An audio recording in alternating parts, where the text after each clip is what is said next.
Okay. And we have a motion for the approval of the agenda. So can I just I just have one concern under 7A where we have the budget presentation. Is that I just want to, for clarification, is that a question and answer? Because we've already had the budget presentation. Is that what that portion will be? No, what I'm going to do, because it wasn't recorded, it wasn't on YouTube before and not a regular meeting because of the agenda problem. So I'm going to quickly go through that again. Okay, is council okay with that? Because we've already heard it and it's dated January 28th. It was already given to us. But the public has not. So moving along, approval of agenda. Moved by Maureen McMillan, second by Harold Levine. Be it resolved that the Council for the Township of Killoughby, Hagerty and Richards hereby adopts the agenda for a special meeting February 4th, 2026 as presented. All those in favor?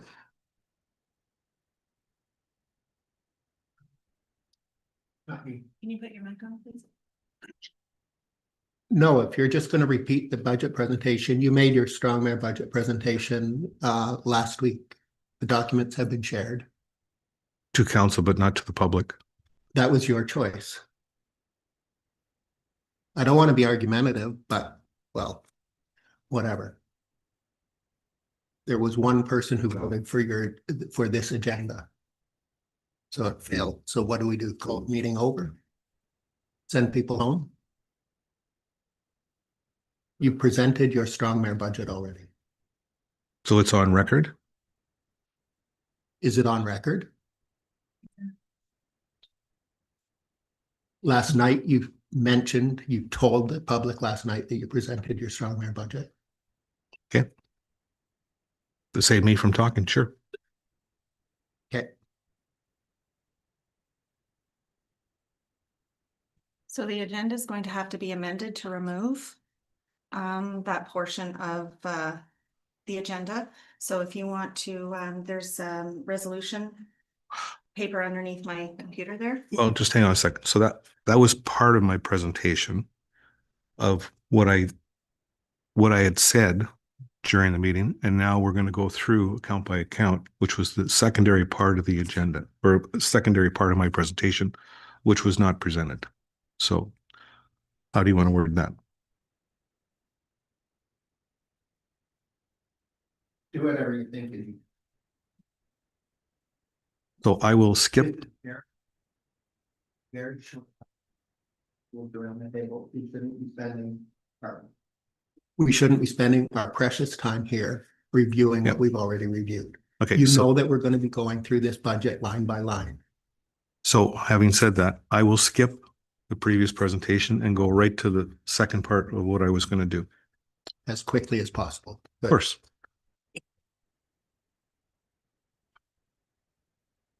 Okay, so you'll have to redo it. So, what the one is it next?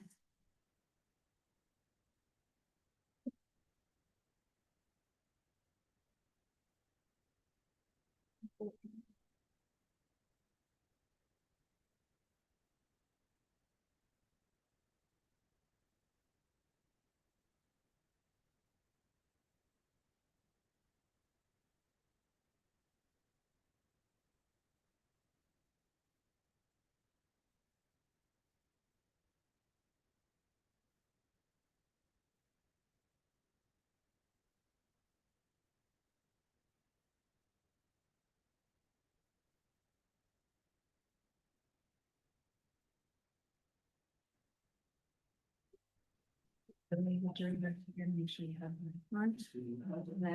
So then you have to take it. So it's not.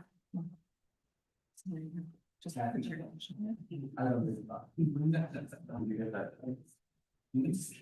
Moved by Maureen McMillan, second by Harold Levine. Be it resolved that the Council for the Township of Killoughby, Hagerty and Richards hereby adopts the agenda for the special meeting of February 4th, 2026 as presented without the mayor's presentation that he presented on January 28th, 2026.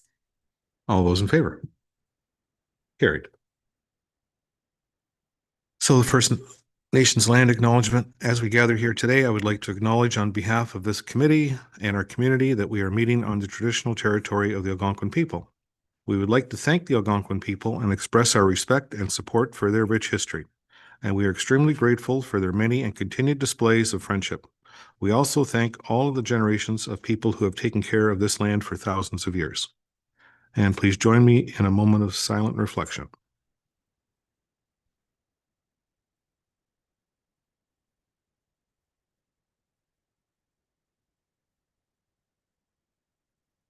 Thank you. And does anyone have any pecuniary or financial interest to declare? Having seen none, no delegations.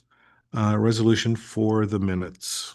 By Carl Keel, second by Harold Levine, motion to approve the following special meeting minutes. Special meeting of September 23rd, 2025, open session. Special meeting of October 30th, 2025, open and closed sessions. Special meeting of November 24th, 2025, open session. Special meeting of January 28th, 2025, open 2026, open session. Special meeting of October 2nd, 2026, open 2025, open and closed sessions. All those in favor? Carried. And question in regards to the Strongmere budget meetings of January 15th, 21 and 23, they were put in the package. Are we going to okay those or enter those as minutes Oh, those are not official minutes. Those are notes. of meetings? Official. Okay. Okay.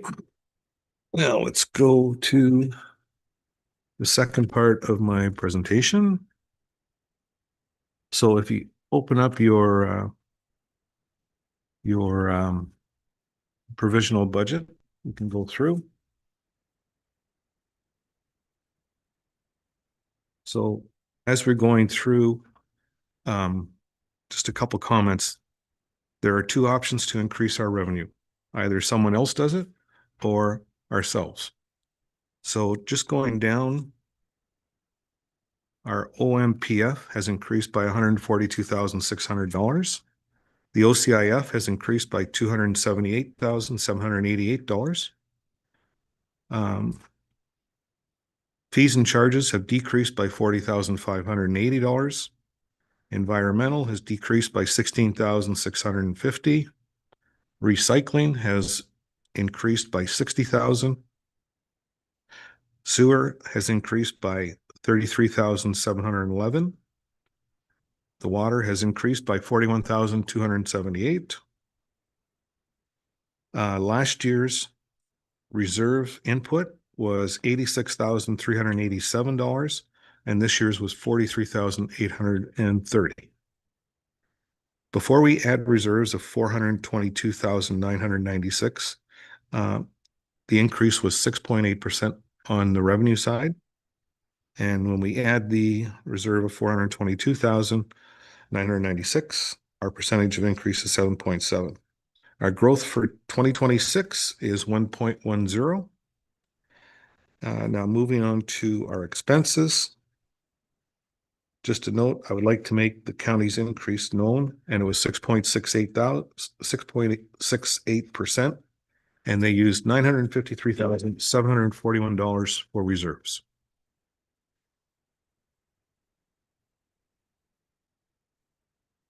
So when we go through the expenses, basically what I'm going to do is just in comparison to the presentation of last week, and I noted several items that were put into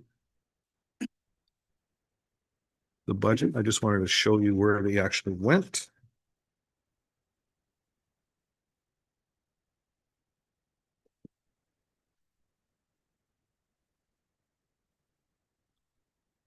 So going through the legislative part, if everyone is on page 4, so you'll see a line, and I'll just use the last 4 numbers, 2010. So it's called maintenance supplies and computers. So there was 6 laptops put into that line. And then going down further, 2722, there was 1 laptop put in that line. Under miscellaneous, the Christmas function was in there with reference checks, which is a big expense now, and also our licensing for software. Moving on to elections, you'll see, because it's the year of election, that's why there's a budget line there. Under administration, under wages, you'll see a difference there, and that's because of change of personnel within administration. Moving down to account 2130, you'll see computer expenses, and that is made up of iCity for 21,000, the sound system for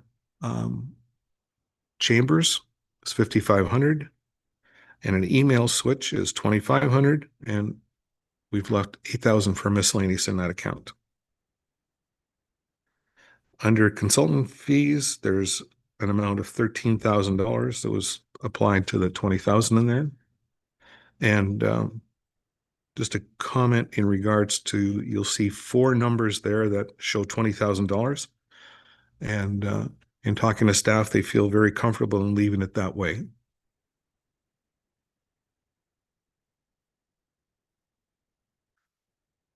If you turn the page now, go to page 5. Under treasury, it went down in expense. Under asset management, that is basically a yearly cost. Moving down to administration building, line 2,400, which is repairs and maintenance. So in that amount is made up of Welks redo, that office of 31,000. We did a heat pump for this building of 13,000, which was done last year, but the bill is coming in this year, so we had to make arrangements for that. And general expense is $5,000, so that makes up the 49,000. And next is fire department. And if you turn the page to page 6, we'll start there. Going down line 2005, fire protection grant. You'll see the amount of 33,000. That's an offset grant that was in the revenue, so it's a net zero. And one area that I want to note is that if you look under actual column and line 4015, it's called dispatch fees. There's an amount of 79,454. That's an accrual for the for the fire of last year. Line 7140, building maintenance. The Round Lake Fire Hall. The outside work is estimated at 50,000, and the inside work is estimated at 25,000. So that's what makes up the 75. And so everyone understands the last down at the bottom under principal and interest payments, that's 155,315 for the next, how many years, Tammy? Really 15, or sorry, 11. 11 left, I think. So just to make that note.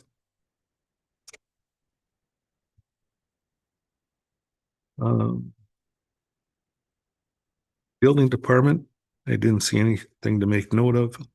Building department assistant, I didn't see anything to make note of. Sewage, bylaw, health and safety, animal control. Going to policing costs on page 9. You will note that the increase is roughly 11%. And then there's a line in there for policing costs, PSB, which is Maureen, for her being on the committee. So everyone understands where that is.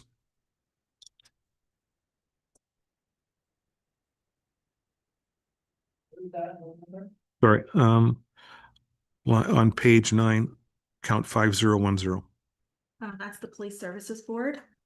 So that money in there, we have to pay insurance, and we have to, there's going to be 2 members of the public that are going to be sitting on the board, and all of the corresponding townships have to pay for these people to sit on the board. So we budgeted this because we just don't know. This is going to be the first year that we're going to have to do that. So we don't know exactly what our cost was, but that 811 of actual, that was our insurance. That was our share, because we've got 6 municipalities, I believe, are all under the police services board, 6. So that's what that's for. So if now we're going to go into the roads group, and if you turn to page 13.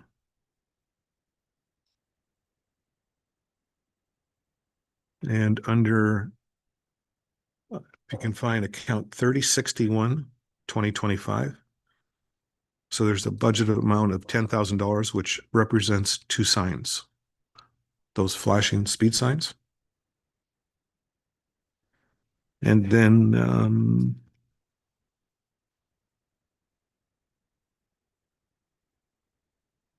and just make note of the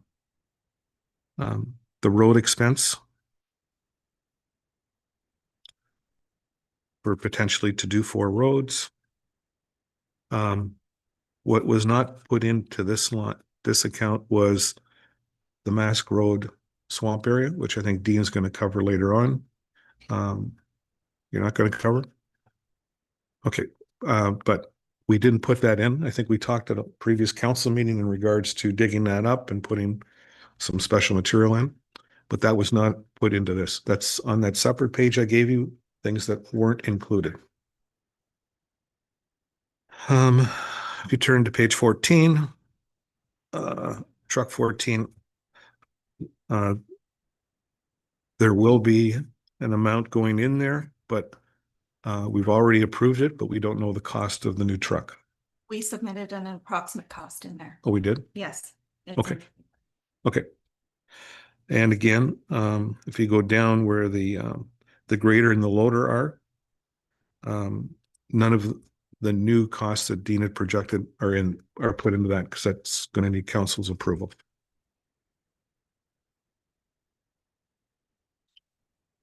And if we flip to page 18, under medical center, count 2,400. There was an amount of 20,000 put into repairs and maintenance for the roof on the medical center.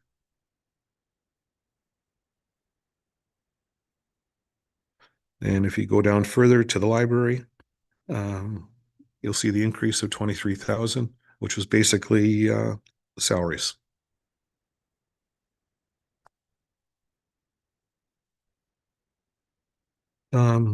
Turn the page to page 19.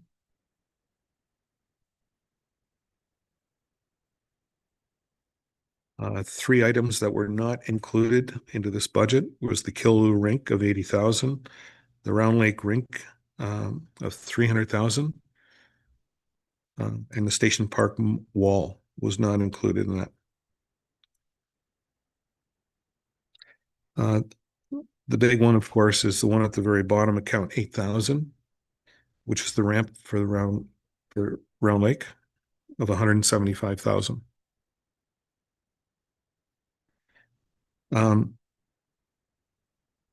When we go through this in detail, you will note it's very confusing because there are items for Colton in there, plus Dale's numbers also.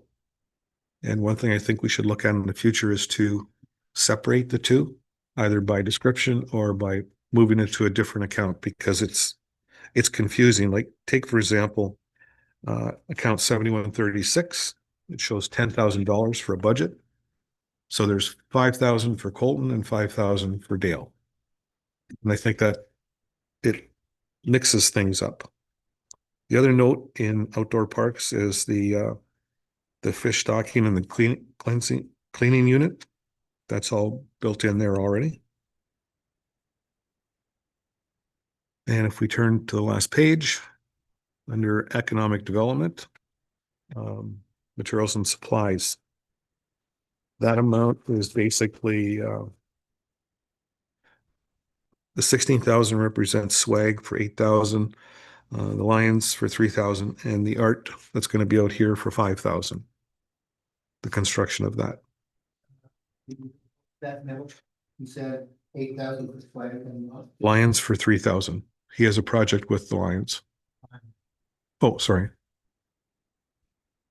So in summary, last year's, and this number has changed, I think, Tammy, since our last meeting, because you put that cost in, the total expenses. For the truck. Yeah. Yes. Okay, so I'm going to base this on what I have the previous meeting. So last year's budget was expenses were 6,643,409. This year's budget expenses were 7,156,846, which is a difference of 513,437. So basically, that's an increase of 7.7%. So basically, I'm going to say it's the budget, but there's room, lots of room for discussion and amendments, which we'll entertain at the appropriate time. So,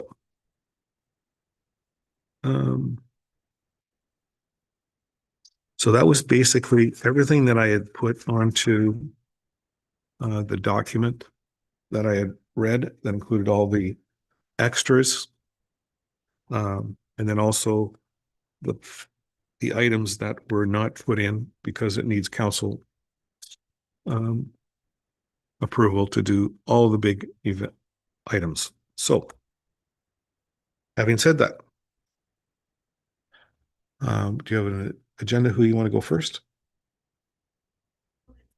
Now, council, further questions. Council's had the opportunity to review your budget presentation as well as the provisional budget. So staff are here not to go through their budget line by line. What staff is here is for any questions of council that they have when they went through the budget line by line.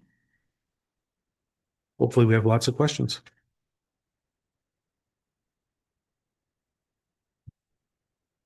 Can I start? By all means. One thing that jumps out at me, and I'm mindful of people's time in the room, is the change in the library budget. And I think I think I'd like it if Nicole would share perhaps what's going on at the library or why that jump, and then maybe you can get out of here and go and do your day job. Great, thank you for the opportunity. Yes, there is a jump in our ask of what we're requesting from the municipality this year. And it is mostly related to wages, and I will explain. Before I do that, and I will not take up a lot of time, I just wanted to explain what I shared with council, which is just an infographic basically of all the great things that happened at the library in 2025 and what we've been up to. There's the next page has, the same kind of thing in words, and then you've got my full budget for review and questions. But just jumping to the point, our library board did a strategic planning process a couple of years ago now, and we've been basing our activities on that strategic plan and living out that strategic plan for a couple of years now. And one of the big goals was to bring the librarian's CEO role up to a full-time position, because it has not been a full-time position ever. And so the library board committed to increasing the librarian's hours over the course of 4 years. And we have been doing that. And in 2026, we added 3 more hours to the librarian's position to bring it to 35 hours a week, which is full-time, minimum requirements for full-time, but that is a full-time position. And we also increased my hours by 3 hours last year, but we didn't come to council with to bear the full brunt of that last year. We were trying to mitigate some of that. We actually pulled from our accumulated net revenue $8,000 to balance our budget last year. So, and to say it another way, last year, although we did receive an increase from council. We also were running a deficit budget of $8,000, which we had to take out of accumulated net revenue. But I will also say that last year we stepped up our fundraising significantly, and we raised more money than we've ever raised before, over $25,000, which is an incredible feat for us, I believe, in a small town, and more than we've ever raised before. We're busier. We have a lot of traffic through the library, as my stats will show you. We've added 6 new programs a month just this year in January 2026. So we've got a children's reading program every week, and we have twice a month, we've got Tech Help Tuesdays, where everybody's welcome to come in for walk-in tech help between 12 and 2 with our wonderful board member Anna, who's also a tech genius in my opinion. But anyway, moving to the point, so what we're asking from the township this year is to basically increase our budget to the point where we can now pay the staff, pay the library full time. And we have also increased the wages of all the staff by 3% cost of living increase. So that's also reflected on the wages line of the budget. Yeah, there's a lot of good things I could say about the library and where we're going and where we're at. I really feel like we are, we were building back from COVID. That time has passed, and we are on a real upward trajectory. I mean, we added 160 new patrons last year. Basically, everyone who's new to the community, their first stop is the library now. I'm seeing so many new faces. And our estimated service values, there have been lots of reports done on this about, $1 invested in your library has X amount of economic benefit and repercussions in the community.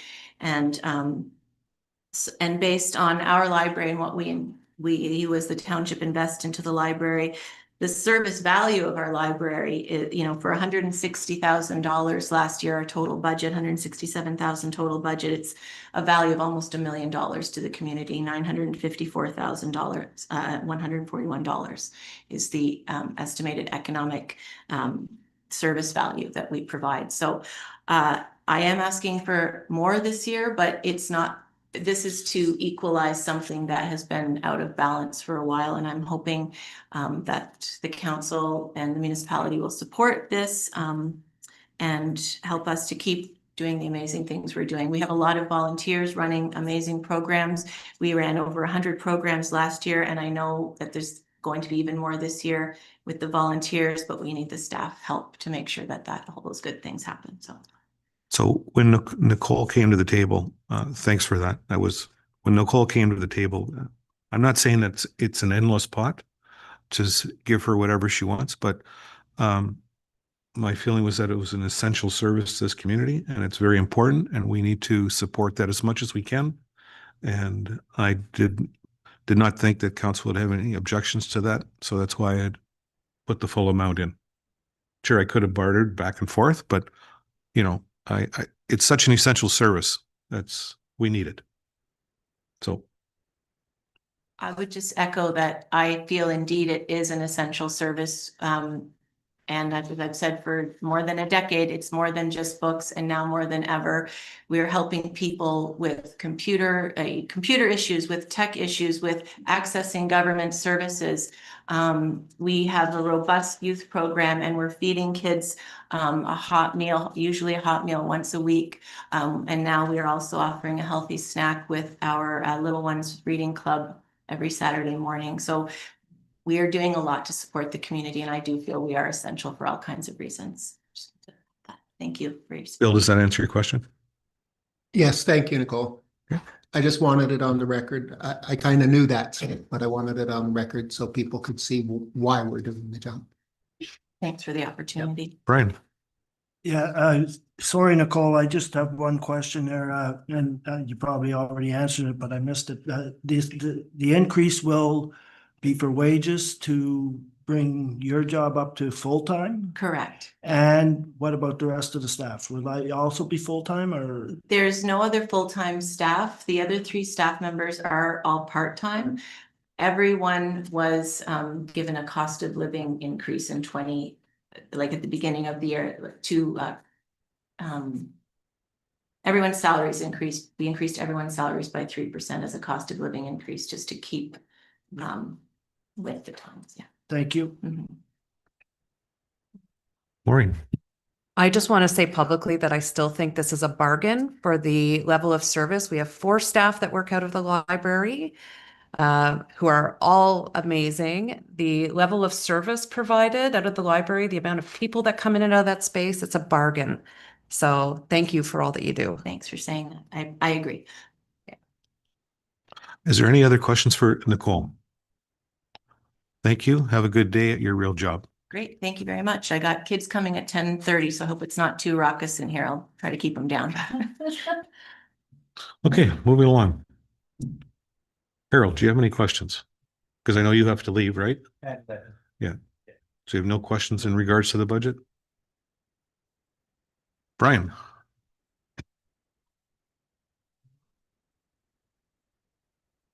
Carl? Well, I'd like to get Will, some input from Will. So I'd like to start because we've got 2 budgets. The first one that we received, I believe we were at like 543,000. Am I right on that? Something like that. And then we took away the HST. And I'm just very confused about all of that. So can you please explain this and whether this is the right thing to do? Is this the wrong thing to do in a budget? Can I lead off first before Will goes? So when we sat down and did the roads, we asked the question if HST was included in the estimate. So staff said yes. And then as it turns out, HST was not included according to Dean's note. That's not true? What's not true? The numbers were identified that they were lower in estimate because at the bottom of the note was that they did not include HST. So we did a roundabout figure, put HST on, which increased the roads. And we tried to explain what the process is, that yes, when we are doing the budget, we have to take some form of HST into consideration for the numbers. The mayor disagreed. And so then I asked Will to come in and to sort of explain. And then afterwards, what happened was that, there's email correspondence you'll see about the HST and the roads, about that stuff going back and forth. And the incorrect numbers were put into the budget. It's the mayor's budget. He asked for the strong mayor budget, so he asked for it to be put in, so it is in there. So the amount that is in there is the initial amount that we put in, including the HST. And what was done was the whole amount, then another calculation of HST to remove the rebate from there. So I mean, Will can discuss better than what I can, but we do, as staff, when we do our budget, we do incorporate HST. We don't actually sit there and do the math on it. It's an estimated budget, but we do have to incorporate a higher cost when doing so. Go ahead, Will. Okay, I'll try and explain this the best I can. So Dean's figures was 95,000 without HST. So if you add the HST to that number, you come up with $107,350. Then townships are allowed is allowed what's called a rebatable portion of the HST, which is approximately 86%. So you take 86% of the HST, and because you're going to get that back from the government, so that drops that 107,000 down to $96,672.07. In the budget, the 86% was taken on the total. And that's not correct. You take 86% of the HST. You don't take 86% of the total value. So to reflect that, I don't think the government, when you're going to spend $95,000 on the road, I don't think the government's going to say, well, that your cost is only going to be 92,000. No, the cost to do that road is $96,000. So the numbers in the budget are all underestimated for the roads by approximately $32,000. Another thing to remember in that too is that those road projects, some of them or a portion of them will be financed by OCF funding and gas tax. With your OCF funding, it doesn't cover the non-rebatable portion of the expense. So say we were I did Cardinal Road for the example here. So if you were financing that with OCIF funds, then you'd finance 95,000 with OCIF, and then you'd have to find a way to finance the remainder of that with either reserves or tax dollars. And then you also by doing that, because it's always been tradition here that the OCF funding and the gas tax funding is used to finance infrastructure, capital infrastructure.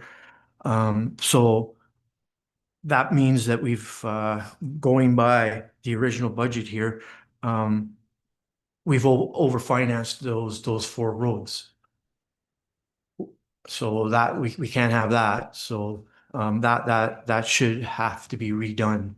It'll have to be adjusted on the OC on the revenue side and on the expenditure side so that they become revenue neutral. Now, in case I just in case anybody wants to know or see here, I print this off from CRA website and did the calculation so that everybody knows that Great, more paper. more paper, but that's how the calculation is done.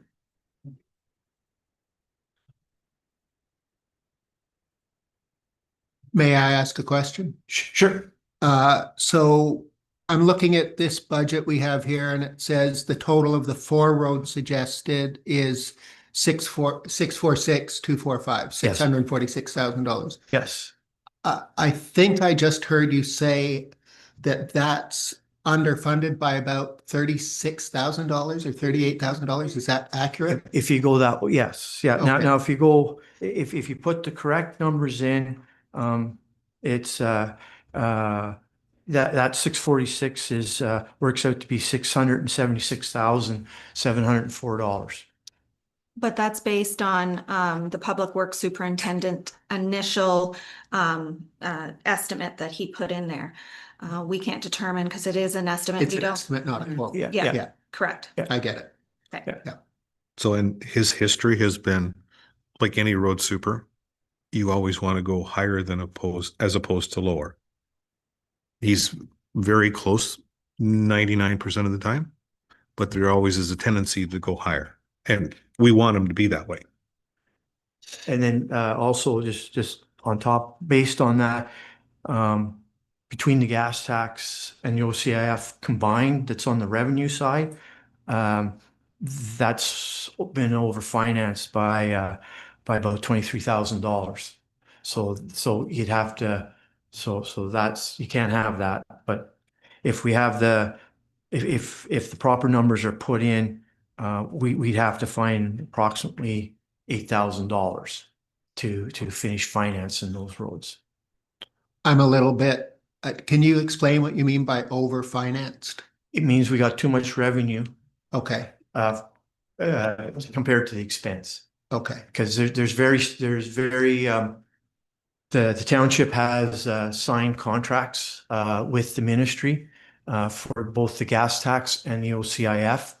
And there's very strict rules on what you can and cannot use that money for. So if we had it left over, could we not just keep it in a reserve for that Yes, purpose? yes, we have we have a reserve fund for the gas tax. We've always had that. Yeah. And we, as of the end of 2025, we have one now for the OCF funding because the road projects that were done in 2025 came under budget, so we could finance all of the costs for those with the gas tax. And so we saved our OCIF and put it into a reserve fund. And that's where, if you notice on the revenue side, the OCIF is quite a lot more this year than it has in the past, because basically in 2026, we've got 2 years of OCF money that we can spend on road infrastructure. Is it a good practice to be building that reserve, or should we be spending that money? You should be spending it because that's what it's for. Now, I may have the two of them mixed up. You're only allowed to, I think I think the gas tax, can be corrected here, is 5 years. So you can carry it 5 years. OCF, you can carry 2. Okay. But it's meant to be spent on infrastructure. And just Bill, if I can interrupt, and well, just for ballpark numbers, what is our reserves for roads this year, or roughly? Like I know last year was around 500,000 that we had a reserve. Are you talking reserves or reserve funds? Reserve fund. Reserve funds then is that's your OCIF and your gas tax, Okay, which is approximate. Just give me a sec here because I can tell you that. The two of them combined is $669,000. so that's in the reserve. That's reserve fund. Yeah. There's a big difference between reserve funds and reserves. Because what you can use it for and what you can't use it for. No, No? partly. The big difference is reserve funds is that you actually have the money in the bank. That's the big difference. One more follow-up question then. Well, I don't guarantee it's only one, but can we, like we have a number of infrastructure projects that we haven't put in this budget. Can we use some of that money for those other infrastructure? And I'm thinking like the retaining wall at Station Park, there's estimates of like 100 grand. Would it be better? No, the retaining wall doesn't fall under the Infrastructure. what's allowed. So it's roads and bridges, Culverts. it's water, wastewater. Yeah. So if we were, so let's say we didn't use all of the OCIF funds this year, and we had to carry some into next year, and let's say we had a water main break or a sewer break or something like that, we could use those funds to offset that cost. But the retaining wall doesn't fall under that. I even asked about the Round Lake boat launch because it is on a road allowance, and it was denied. It said absolutely that it doesn't fall within the scope. Yeah, it's very strict. But water mains, we can. Yeah, water mains we Water can. Yeah, infrastructure, okay. yeah. So another question, Will. So you said roughly it's $9,000 difference. I think or the amount of difference between revenue and expense for the roads Which scenario or in your scenario about the revenue not I thought it was the number $9,000 was the difference that you had said between revenue and expenses. If we take into If we change- consideration the correct Yeah. numbers, we're talking $7,000. $7,000. So whether it was 7, 9, or 10, to not do what would you do if we carried on and there was a difference of 7? Would that have to come out of the working reserve? That's up to. No, but that's That's up to you guys Yeah. to decide where. That would be either the working funds, it would be a council decision, it Yeah. would be the working reserve or the roads reserve. okay. So wherever it comes, it really doesn't matter right now. But the difference of whether it's 7, 9, or 10, I didn't feel it was. If I felt it was worthwhile to do an extra road, so to spend an extra $7,000 or $10,000 and to do Cardinal Road, I thought the value was far more worthwhile to do that. You know what I mean? You have a puzzled look on your face. Well, I just think if we deplete all of our funds and we have a water main break, our asset plan shows that I do believe, if I'm not mistaken, and Dale, you're here, like our pipes are we not at that, we're beyond the date, where things could happen? Exactly. And I look at other municipalities like Madawaska Valley, that's, I think, had 3 in the last year, maybe even more. I don't know. Yeah, but that's very concerning to me, and that we don't have the money on hand to deal with something like that when it happens I don't feel good about that. So you're saying $10,000, let's say $7,000 to $10,000 difference out of a reserve and not do a road would be We would have nothing left. We would have not, is that my understanding? There would be No. nothing left. no. With the OCIF and the Yeah. gas tax, well, gas tax, no, it doesn't, it's not in the calculation, but there would be no OCIF. Yes. Yeah. And we do have, like, we're in working funds. We have a balance at the end of 2025. There's a balance of $2,465,897.61. And the road reserve has 544,580.79. So that's the two. I mean, the roads doesn't have anything to do with the water main break, but Mhm. and then I'm not sure, Will, if you can comment, if we were to use, what other reserve, are we able to use the ORP on something like that? We could probably use the Ottawa Valley Power Corporation reserve. And that only has right now $3,369.77. Sorry, Tammy, what was the road reserve again? 5. 544,580.79. Thank you. So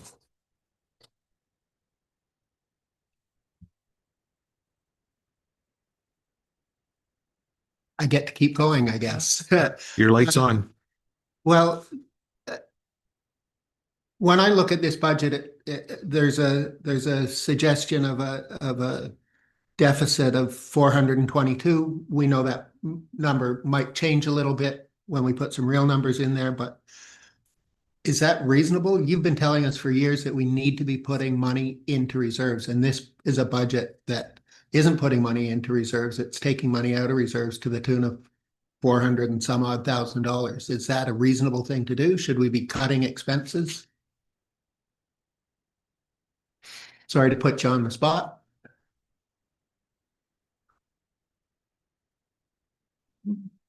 Normally, you want your reserves to be financed in capital projects or emergency things that come up. You don't really want to be getting into the habit of using your reserves to finance your operations. So I see that this budget does suggest using reserves to finance operations because the roads are coming from monies that are directed specifically for roads, gas tax and the other fund. So then we're not by having this is you're saying we're not doing what we should be doing? Not saying that, okay, because I know, I don't want to put you on the spot. I just need to get my head around it. um,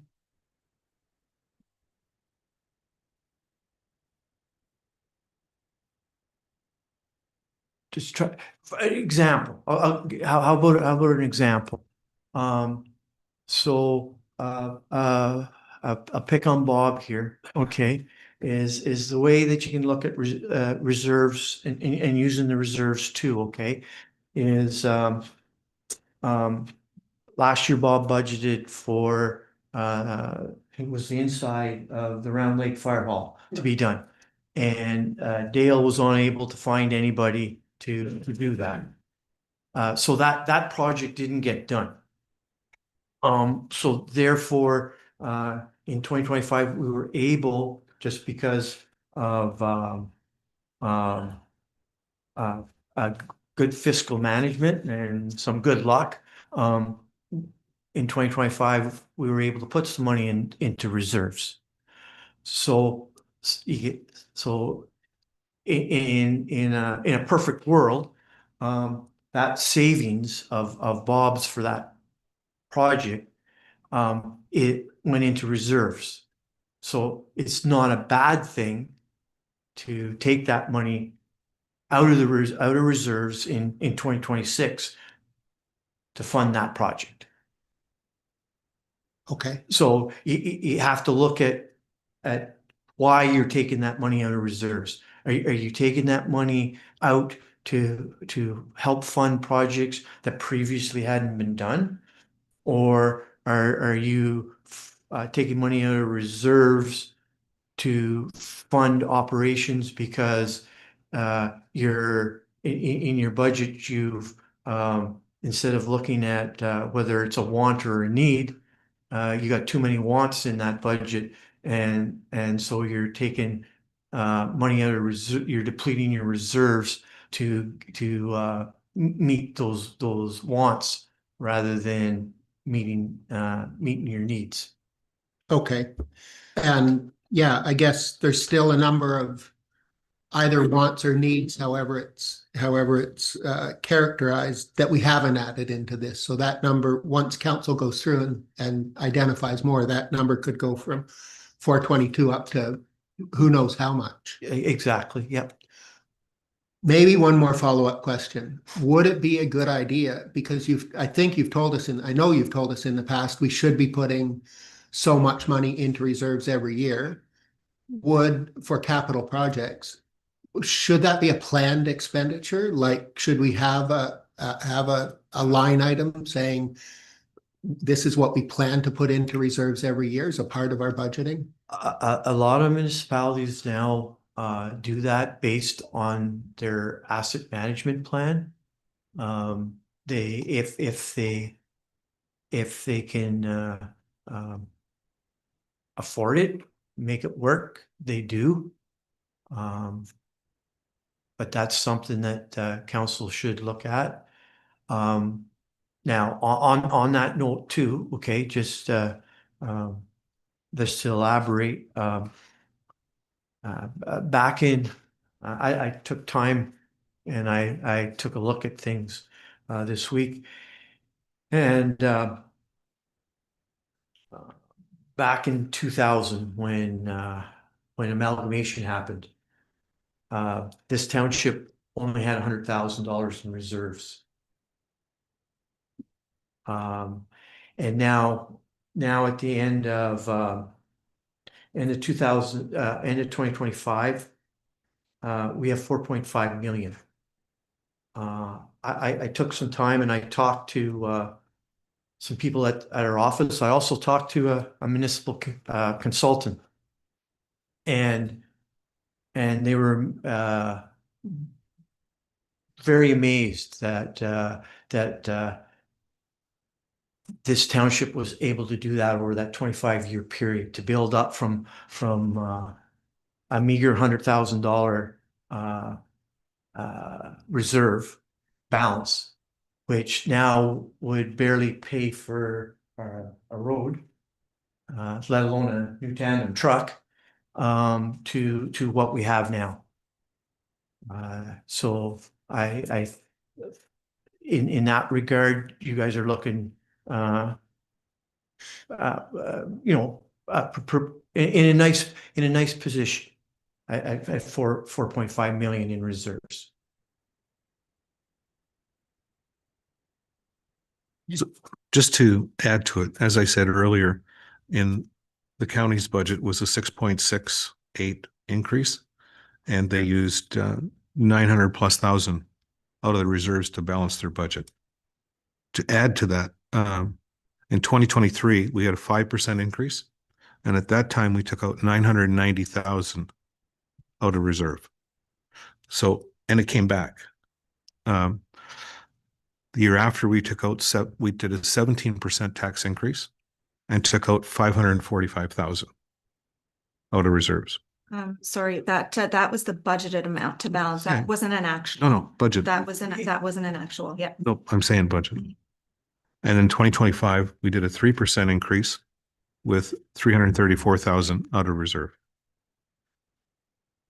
So,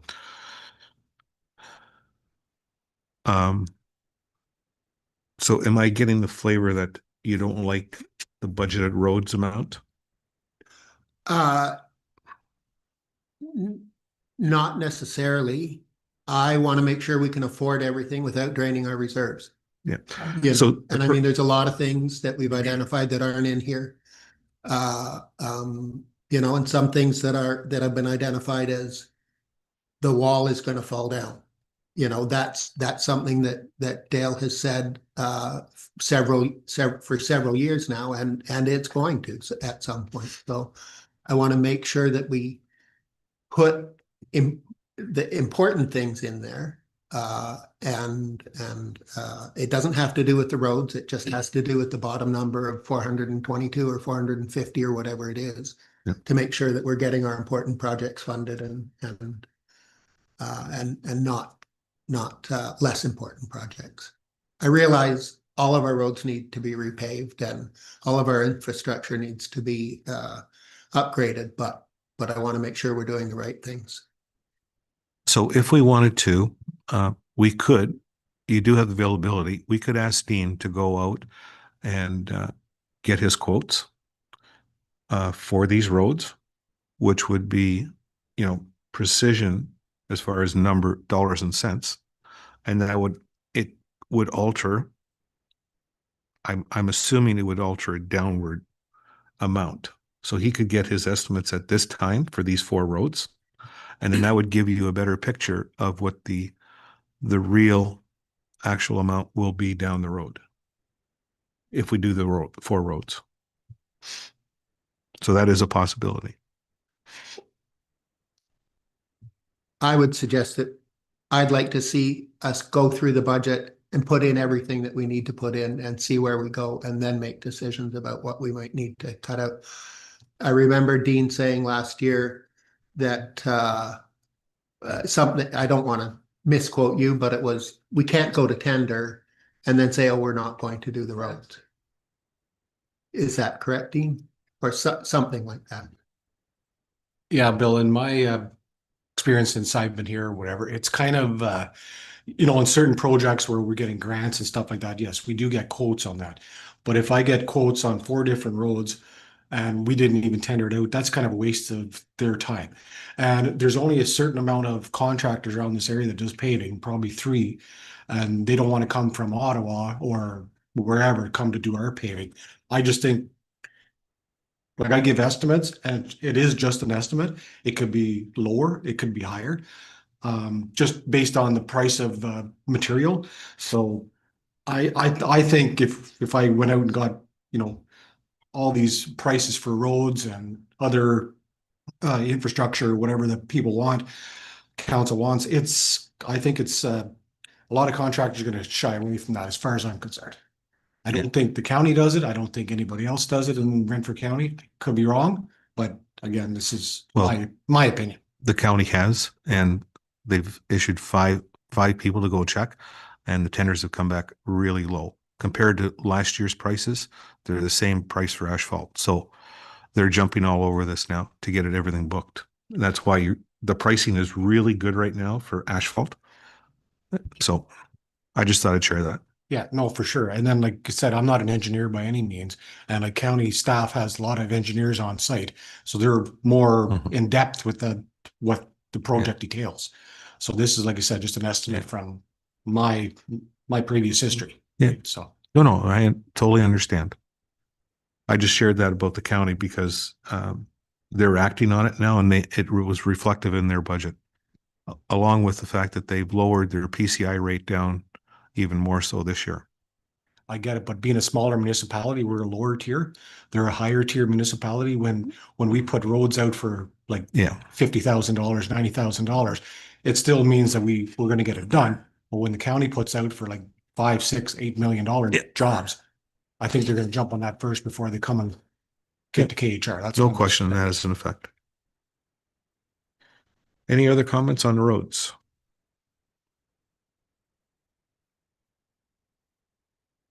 No. I'll just, sorry, Bill, I'll just make just one comment on the roads is just, if council just kind of keeps in their back of their head and Tammy and Charlene will know these numbers, just get me figure here, that basically between OCIF and gas tax, you guys got $669,000 to spend on infrastructure. You've got that, Okay, okay? So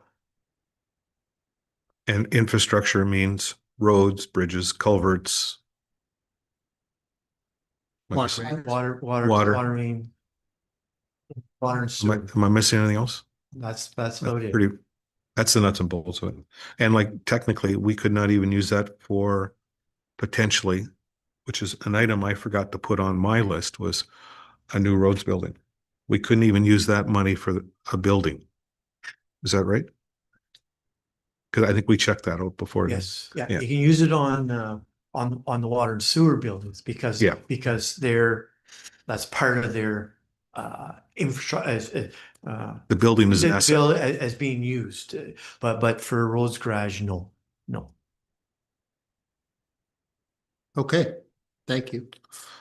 So while Dean is here, does anyone want to talk to him in regards to what Tammy had sent out on his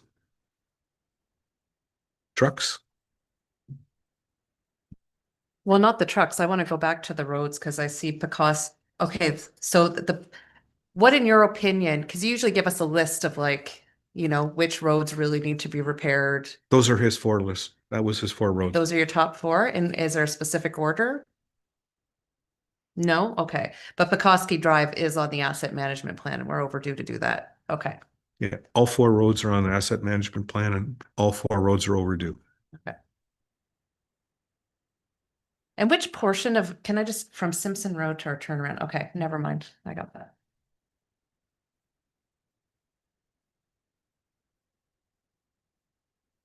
Any other questions as far as the roads? What about, Dean, do you want to make comment on your trucks? Are you talking about the refurbishment? Yeah. I guess council a while ago, they probably all have received packages or whatever. I wasn't prepared to bring that. I'm not sure exactly the numbers for the refurbishing of the grader and loader off the top of my head. And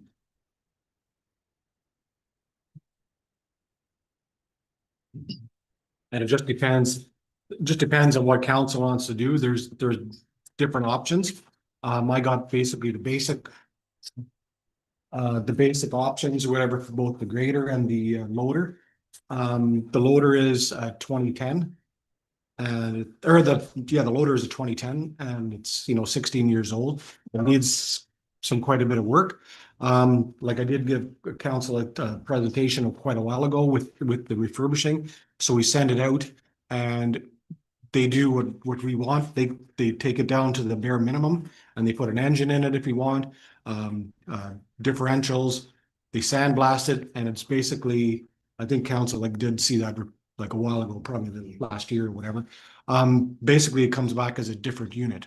Like it's, looks better, it's gonna run better. And the reason I'm asking council for that is because of all the emissions for the new graders and loaders and even the plow trucks. These don't have the emissions on it. And I know, I think I heard somebody say one time that the tandem plow trucks are probably going to get rid of them emissions because you can be sitting along the side of the road and you have to burn the exhaust out. So you can be sitting there for half an hour to 3/4 of an hour. So these emissions don't have it on our pieces of equipment. And that's what I'm thinking we should go or consider doing these options. And also in that package that you got in regards to Dean's list is the estimate by Walsh Contracting. For that Mask Road part that I was talking about earlier. I call it the swamp area. So everyone have that? It's a single piece of paper. So those are the three big asks that were not included in the budget under the roads.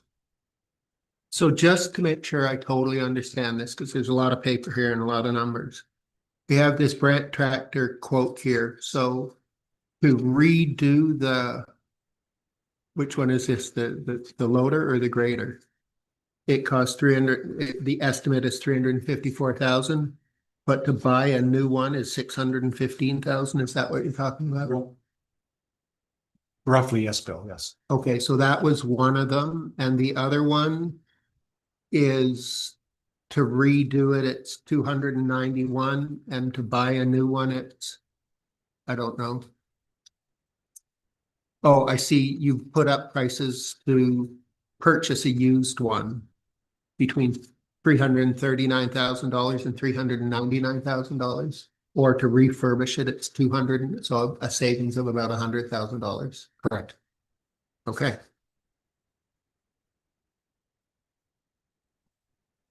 I know this might be difficult to answer, but is it better in your mind to be buying a used one for $100,000 more, or to refurbish a really, really old one? Like, which is the better way to go? Do you want to refurbish it? Like, do you think it's a better investment of our money to refurbish it or to buy a used one?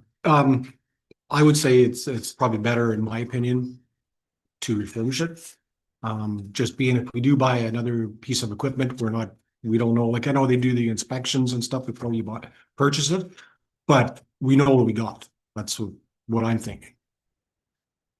And plus there's something else there too, isn't there?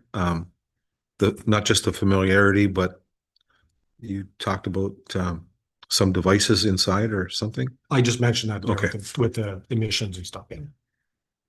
So Dean, on the new, if you went with a new one and or the refurbished one, what's the difference then on your warranty? Is there any kind of warranty on that refurbished machine? Yes. And what would be on a new one? Like, what's the difference? How many years, or do you have any numbers on that? No, the refurbishing, I do believe is a year, but I don't have any for warranty wise with a new piece of equipment. That's always the question, eh? Mhm. Like once you do that, you got 1 year warranty. Whereas if you had the new one, I know it's 100,000 more, but if your warranty is 10 years or 5 years or something, that makes a big difference. Yeah, usually like even the tandem plow trucks, Brian, they're not even close to 10 years. Because when we lease them, it's a 3-year lease roughly.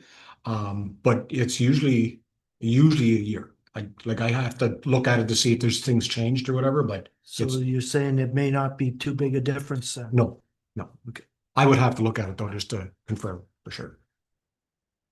So we can't do all of that. We can't refurbish or get new loader and grader and plow truck and everything. So how would you rank these? Does one of them have to be done this year, or can we put it off another year or another 2 years, or what does that look like? So last year's budget council approved the tandem plow truck, so that's in the Yeah. works already. So that's, Sorry for throwing that in there. yeah. But we do have a spare loader at the landfill, as you all are aware of, so we could still use that if necessary. In my opinion, the grader would probably be more subject to do sooner than later. Just the reason being is if they change the bearings and pistons and stuff like that at like 13,000 hours, and I think we're pushing like 12. So by the end of the year, it could be up to that maximum. And if something does happen, it happens. Like it's a piece of equipment, it breaks down. But in my opinion, it would be the grader. And I seem to recall a conversation we had a couple of years ago where I believe you were talking about getting a smaller grader or trading in for a smaller grader or something like that. Where's that conversation at? Yeah, no, if council, it's up to council's decision, obviously. But if we would do refurbish this grader, it would be a bigger grader. If we were to trade this one in or sell this one and get a different grader, it would be downsized just for fuel and stuff like that. Yeah. Okay. So it's up to council's decision kind of thing of where we want to go with that. Okay. So downsizing to a smaller grader, what would the savings be roughly? Like, why would you go lower? Obviously, there'd be some kind of saving there. Well, we would go lower because 872 is pretty big grader for what we need it for. Basically, all we do is for like grading the roads, obviously. But a 772 is more than efficient to do it. So it would take cost down for the fuel for one thing. That's basically the big thing is fuel and wear and tear, because you get a 7072 grader or equivalent, and it's a smaller grader, and you get an 872 grader. So you get it that big. So when you're hitting a stone, which there is quite a bit of stones on the gravel roads, you hit a stone, you don't realize it, and then like you could break more with the bigger size grader because it's not meant for that. And obviously, the parts would be much more expensive for the bigger machine. Correct.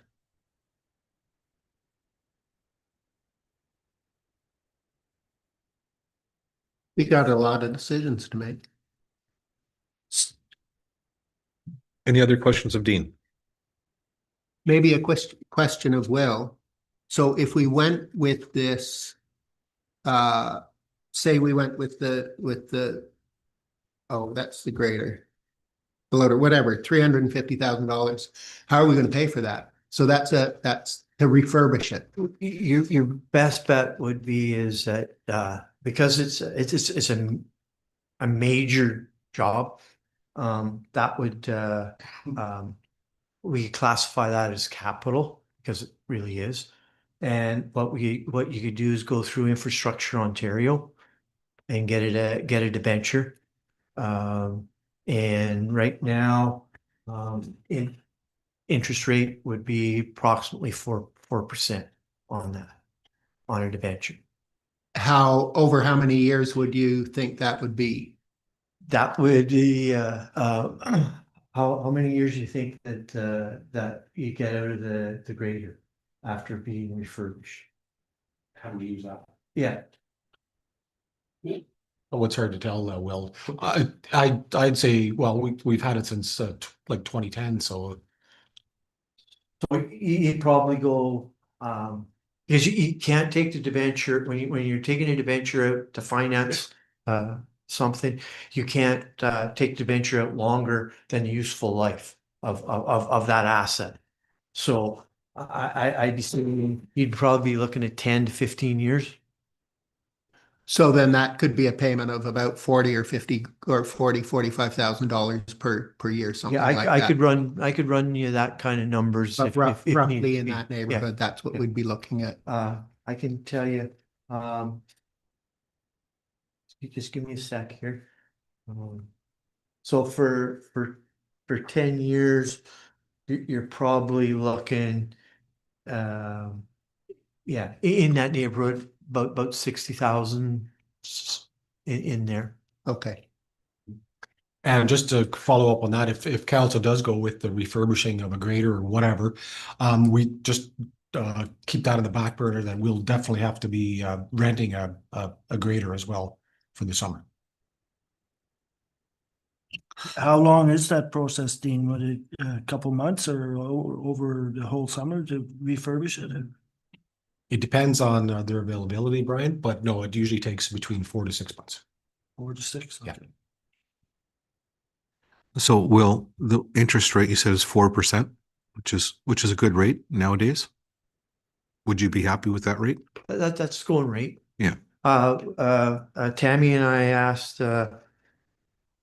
Infrastructure Ontario a couple weeks ago. And so you're looking at 5 years is 3.26%. Up to 30 years, it's 4.76%. The reason I ask is if it's a good rate and it's, we get the right term, is it more advantageous for us now to maybe even look at doing both of those deals, the loader and the grader? Or should we just take one at a time? I'm just thinking, no, I know it's council's decision, but I'm just saying an advantage to jumping at the rate. Well, I'm not a financial advisor by any stretch of the imagination, but with where the economy is right now, I can't see interest rates going up in the very near future. I can see them going down or staying the same, but I don't think you're going to see them go up in the short term. Mhm.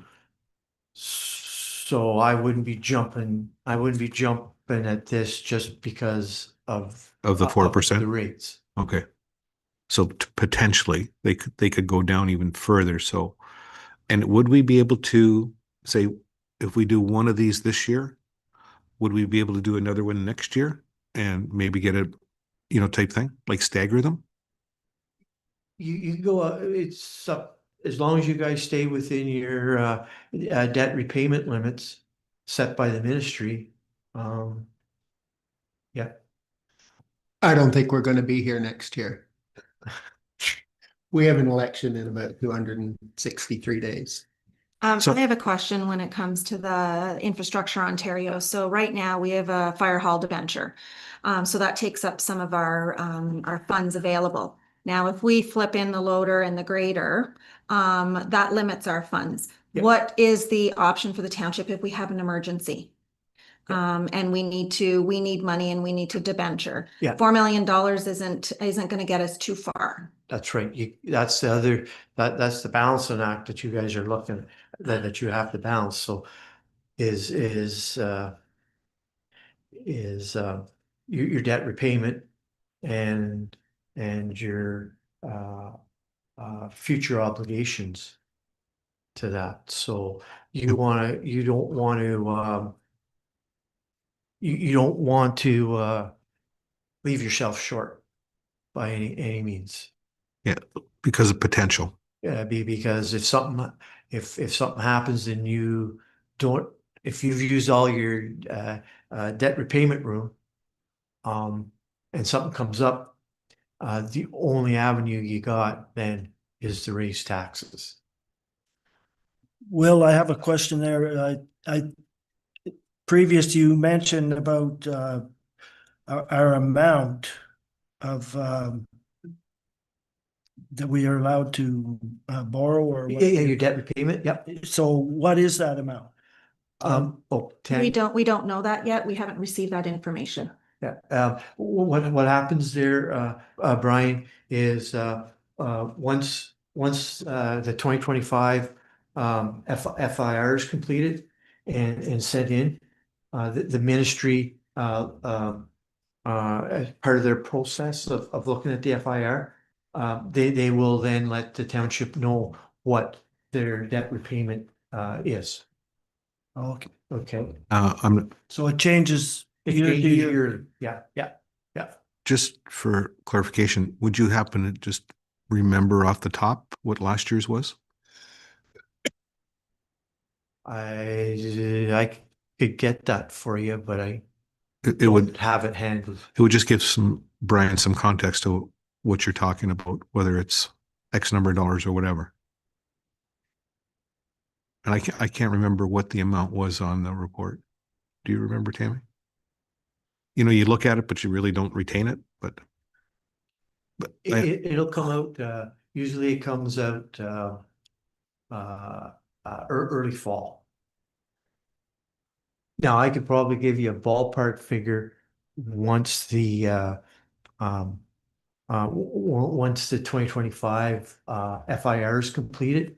Well, sorry, I have it completed, believe it or not, but uh, until it's checked, I'm not comfortable enough to give a number That's fine. because when we do the FIR, there's a Schedule 81 that's produced, and that's basically what the ministry uses to come up with that debt limit. Thank you. I'm gonna re-ask one question. Did you say greater or loader first? Greater, okay, that's what I thought. Sorry, lots of things in my head. So is there anything else for Dean? Uh, Dean did a great job on his budget, by the way. Going through it. It was very, very thorough.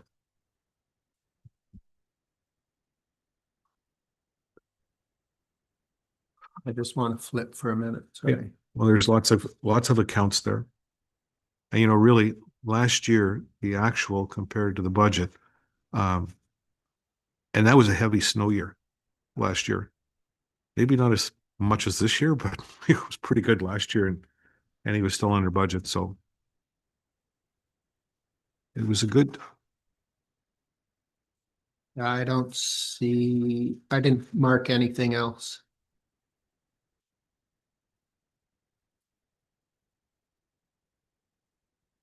Okay, thank you.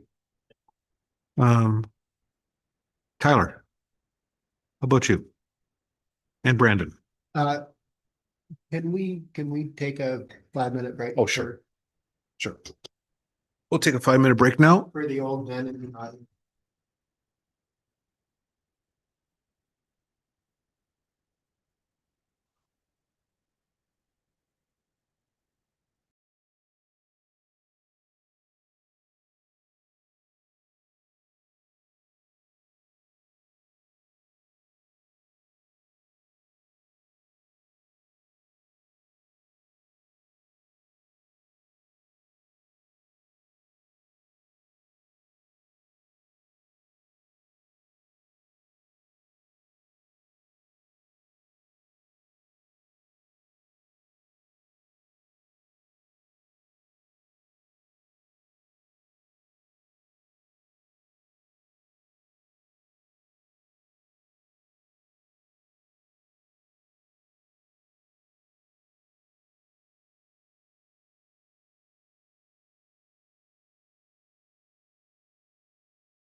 Yeah.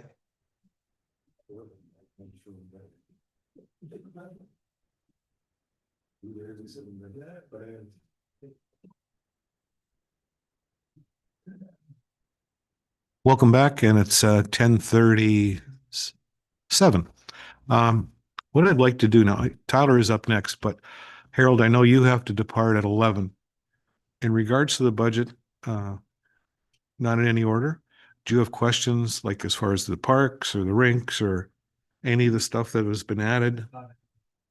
So you're not as of now? Are you going to have questions? But being you have all staff here, do you want to ask anything? Okay.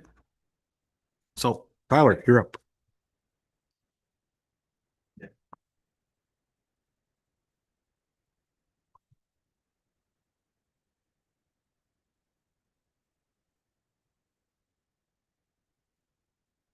Yes, in keeping with what this did with Dean's questions. Yeah. So basically Tyler's gone through all of his accounts, and I know I use this phrase when we sat down, he had the perfect budget, of course. Everything was below budget, or he stayed at the increase amount. So if you have any questions on all of his accounts, which is the building department and the assistant, plus health and safety, animal control. Did I miss one? Bylaw Septic. And septic. and septic. I have a couple of small things if I can ask. I just noticed property standards expense went way down from budget and from actuals. What's that about? The retaining wall in Killoo, when we had that unexpected cost of Brennan's Creek Oh, retaining yeah. wall. Just because of the timing of when it happened, we were able to budget, because we got the bill the following year, so it got placed in property standards. So now we don't have that, so it's back down to its typical. Yep. Okay, so we're just going back down to a normal level for that. And can you tell me what's going on in animal control these days? I know we've had a number of conversations over the years. I didn't think we had a place to take them to, and what's that about? We still do not have a kennel, despite repeated attempts to connect with SPCA in Pembroke. I thought I was getting somewhere 2 weeks ago. I actually got a response back, and then nothing again. I've connected with Mad Valley, who are in the same position, and they are not making any headway either. So I don't have any. We've been budgeting a number in on the chance that they do get back and we can secure that kennel. I can look at further distance away kennels, like Bancroft has one. In chatting with our neighbors, the prices are pretty steep there, and it's quite far away from here. But we don't have a kennel, so at some point, if we're not going to secure one, we might have to evaluate that service. So we were gonna lower that to basically closer to the actual amount, but the feeling was on Tyler's behalf that we should keep it the same so that in case something does happen. So what do we do now? Like, do we notice the lack of a kennel? Like, do we have a lot of need for taking dogs to a kennel, or? I don't have exact numbers, but there's been a couple over the course of not having a kennel. We have just directed people to contact the SPCA, who still, to what I understand, takes animals in. We just don't have a contract, so we can't collect them and take them there. But generally speaking, I don't hear anything back. So I'm assuming they get taken to SPCA on people's own time. But maybe we get a call to pick one up once a year. At best, there's not an exuberant amount anyways. For some future point, not any rush on it. It would be interesting to have some stats on animal control, how many calls there are, what we're getting for that service. Yeah, and we do track a majority of it, so I can chat with animal control officer to get that for you. That would be great. Thank you. I don't have any other questions for you. Brian? Carl? Maureen? Nope. Okay. So Brandon, next year at this time, hopefully you have as good of a budget, okay? Um, let's go to Bob. You're up. So we've gone through the major things. Does anyone have any questions in regards to Bob? Not a question, but just an observation that, you know, this past year's forest fires, it is important to have a little bit of some dollars set aside, obviously, to deal with that, because I do think I've always said forest fires, you know, in this day and age I think are going to become more of an issue, like hot summers, really, really dry, no rain. So I think that was a kind of a wake up call for us, what happened last year. And it, you know, it added a significant amount to your line. So, you know, and rightly so, those guys worked like, you know, what, 12-hour days? So, yeah, so I just think it's important to be cognizant of the fact that this could become like an ongoing issue. It's changing. So one item that was not included was the phrase "the pumper." So originally we had gone down the road of a new pumper, etc. And the last email we got, or that you've received in here, is that there is a strong possibility of a pump rebuild is in the cards, along with the number of smaller repairs. The number looks like $30,000 to $40,000, unless somehow we get off lucky. So that number has not been put into the budget. I think that would be an area that we could make an amendment to put that in. We have $25,000 for truck repairs generic. Okay. But if that's obviously a serious run on that 25, yes, we would need it all. So basically the net effect would be $9,000 or $10,000 would be the difference. That would actually be, it wouldn't zero out. I think if we were gonna do that, I think I heard you say $30,000 to $40,000 for that job. We'd still need some additional money for breakdowns or maintenance on other yeah. vehicles. So I wouldn't want to cut it too tight. I'd want to go to at least 40 or 45 to make sure we had money, Which is fine. Which is fine. which would be to add. Just as I an guess. example of that, the small truck I have there, which has only got about 500 gallons on it. We used it at that 4-day battle with the forest fire. It was doing pumper work it was at the drop point. So we would leave the truck there, they would use the truck, which would mean priming the pump and then pumping across to the other tops, and it worked well. Except we did burn out the primer pump. So that's a $2,000 cost there. That's really related directly to that particular fire. We only paid $5 for that truck. We managed to get a good deal on it. But it's not a Husky for that particular cause for sure.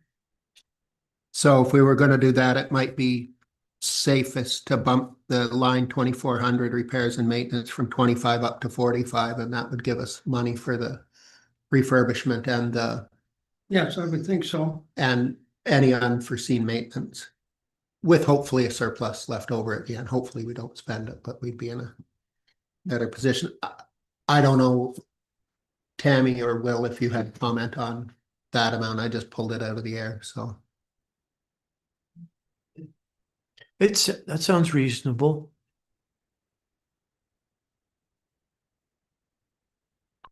Now, on the same topic, we're looking forward to getting another truck one of these years. Okay, and what I'm looking for is a water supply. When Round Lake started dropping its water level, we lost a couple of dry hydrant. Okay. So we're looking at a truck that's probably take 2,500 to 3,000 gallons of water. Weight alone puts that into the tandem run. Now, you don't need just a tanker, you need what they call a pumper. So you've got the two functions in one truck, which is the way we designed the last one we bought, which is the one that we're looking at the repairs on. Okay? And when you're checking to see what's out there, I did get a pricing on the truck set up the way we would like it. And that's at 760,000. Now we're looking online for trucks that would do the same thing. What we have to look at, which is difficult for us up here, we do not need what they call a full cab on a fire truck. We just need what they call a standard cab, which is 2 doors. If you add a bigger cab, you're gonna start losing space on water. It's the same thing as the crawl through types where you're standing on, it's a depression in the truck. You can go walk through across the truck and that's your control panel there. That takes up about another 500 gallons. So to get something that is designed as a pumper, but on a tanker framework, it's difficult, okay? Now you can get some looks to see what's out there. I haven't found anything that's really what I'm looking for that would need that, or have that. This is a report that you probably guys have seen somewhere. I've modified it. This is a 2022 version. It's the fire master plan. And on a revision in here, we did put the trucks and their expiry dates. Let me just give that is.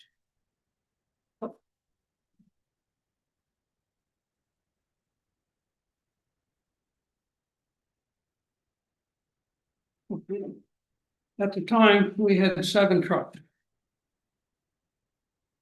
And if you're looking at pumpers, the pumper life expectancy as a lead pumper is 25 years. Okay, which isn't bad, but we have one pumper that meets the requirement generally of a frontline pumper, which is defined by FUS. FUS is the Fire Underwriter Survey, strange name for insurance company. But they're the ones that determine what your insurance rates are gonna be for townships or for businesses and whatnot. So 4 of those out of the 7 had already been past their 25 years at 2022, actually, and I think it's 2020 when I wrote the other one. And I updated it somewhat because we had the hall built in 21. And then we also picked up the SCBA's were replaced, so that made a major difference on our 5-year plan. But now I'm still having 4 trucks registered here that are past due. One we got rid of, the truck wasn't worth saving. It's one I had picked up a few years earlier. I think we got about 10 out of it. I bought it for 10 and it was useful, but it no longer passed safety. We'll be getting into that type of situation with these trucks if we're not there already. We definitely need one. The one that we're talking about for the extra fees to get fixed up, once it's fixed up and passes a pump test, can be a certified frontline pumper. If it doesn't, then we're really up the creek because what have we got that's going to meet the requirements of the operating of the business of fire?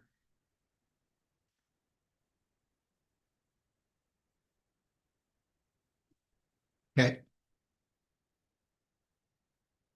So for topic conversation, the other item I'd like to bring up is the building maintenance of the inside and outside of the Round Lake Fire Hall. So the amount of $75,000. Again, that's an estimated amount. In our conversation, we talked about it, and yes, last year Dale could not find anyone to do the inside portion. There has been talk within the staff as far as firefighters helping out and doing items inside the building with the repairs. So that's a possibility as opposed to contracting everything out. But that would come under what Dale and Bob are doing. So the 75 is, should we say that's the estimate? But yeah, so.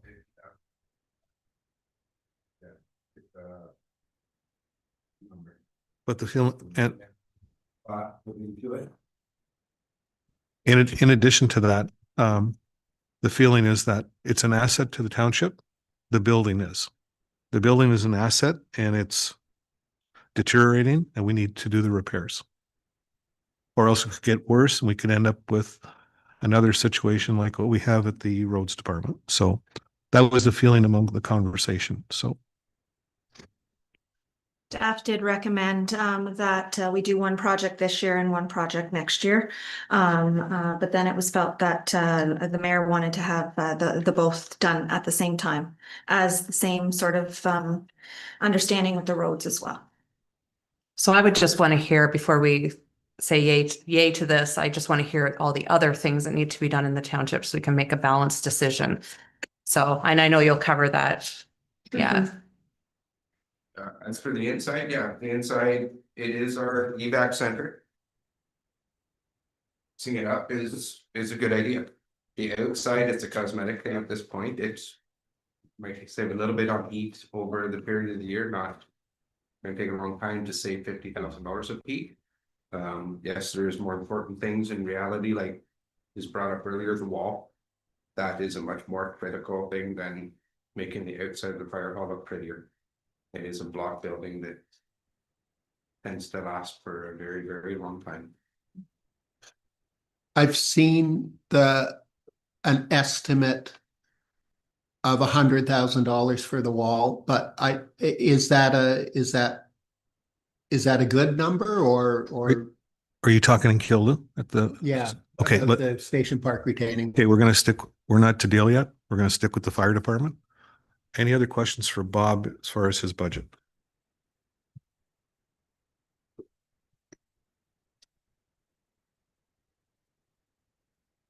No.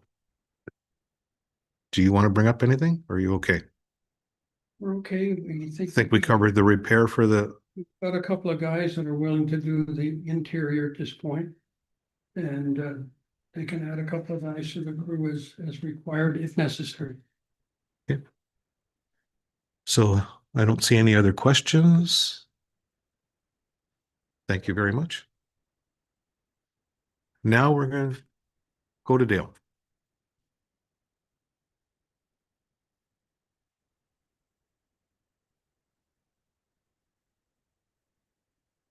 So let's start off with Bill. You had a question as far as the wall. Is that $100,000 estimate that you provided, is that what it's likely to cost? It's just a ballpark ranging off of costs for different options. It is an estimate. But it was put into the budget as an actual thing. I didn't take the time this year. $100,000 is, yeah, it's ballpark. I think it'd be fairly close. But depending on what way we want to go. Do we want to go concrete? Do we want to go pressure treated that's going to rot out again in 10-15 years and then do it again? Concrete will last a lot longer, and I think the concrete is my opinion is concrete wall is better. It can, and then I don't know, maybe murals can be put onto it, fancy it up, make it look nicer. But it will require also a railing. Right now, there's no railing on it, and it will need a rail. That's an item. So as you can see, the document that Dale has provided, it talks about the Welk site and what's needed inside to equal the 31,000. And then he's pointed out the medical center of 20,000. Miscellaneous tools and supplies of $1,500. Basically, he's using a lot of tools of his own, so that's why this might be a little higher than normal. He needs his township tools. As you can see, he listed all the municipalities that he has budgeted dollars for. Personally, I really like this way as opposed to slotting it into different places, because at least this is a good way to track. And of course, he put down the Station Park wall. His estimate was 100,000. And he mentions about continuing with the new works yard. Medical center we talked about. Then the Killu rink renovations, insulate new siding windows, 65 to 85. I put down my list of things that weren't included in the budget was the Round Lake rink, which includes boards and the concrete. I did put down the amount of 300,000, which is really an estimate, but if we're successful with a grant and get quotes, it certainly wouldn't be 300,000 with the grant. So it would be less than that, but I'm not sure there's any sense in talking about that at this point because we don't know if we're going to get a grant or not, but it's one thing that's on the burner. So any questions of Dale? Other questions? Carl? I'm just looking at the medical center here. Does that come back revenue neutral or what do we fare on? We don't get a grant, we have to pay for it. No, I'm talking about rent and. Oh, the rent? No. So. Not even. How much do we lose a year on that? Not even close. A lot. Yeah. And another question. What about the old fire hall? Are we keeping that or are we using it for storage or what are we gonna do with that property there? It's there. Right now it's storage, basically. A lot of Dean's things. I think, does Colton use it too? Or just your stuff? Mostly just. Yeah. Just asking. Brian? So just a question on that, medical center, if we're losing that kind of money on it, what can we do to not lose it? What's the answer to? Bring in tenants, like downstairs is totally empty, except that's for the court, for the provincial court. So that's been held there. Last year, Dale did work down there. Did you do the carpet or the flooring? And No, this before that. yeah, so there's been. So right now, I don't know if we could actually go and get a tenant for that because we're committed to the courts. So, and then we have the two doctor's office upstairs, the dental office and the doctor office. So that doesn't really answer my question. Like, I want to know how we can save money. If we're losing money on it every year, why do we have it? Well, we could increase the rent to the two people that are there. We're contracted with the provincial courts, and I'm not sure the exact amount we get from them, but you could increase the rates for the the dental office and the doctor's office. So how long is that contract with the courts? It's I don't know. 27? I think it's beginning-ish of 27, so I think there's about another year's work on it, but I don't know. And do they use it at all? Don't use it? And Every once in a while, the police might do a training or a quick meeting or something like that in it, but yeah, other than that, it's been completely unused. They are paying for it. But they're paying Paying, their rent, yes. but but we're losing money, so we're, Council does also have the option of selling the medical center if that's, that's what I'm. if that's. If that's gonna make us not lose money, maybe that's what we have to look at. I don't know. But we can't keep losing money. That's not a good policy, just ask Will. Earl? And and when you look at both sides of it, you can't make it that we don't have a doctor left in town. Say we want to raise the rent to 40% or something, and then I'm having no doctor in town, then what do we do? It's side to both, no. And dental, both. Yeah. Both doctor and dental. Yeah. And they're both right to the max. They're patients galore. And they each have waiting lists. So yeah. Yeah, maybe one of them might like to buy the building and rent it. Could be a health center like they've done in Barry's Bay. Like there are lots of options. And I look at this and I see, we also need windows, which is hugely expensive. It's just an ongoing expense for us. And we need to eventually address the roads yard too. So this might be a way to kind of bring some balance to that.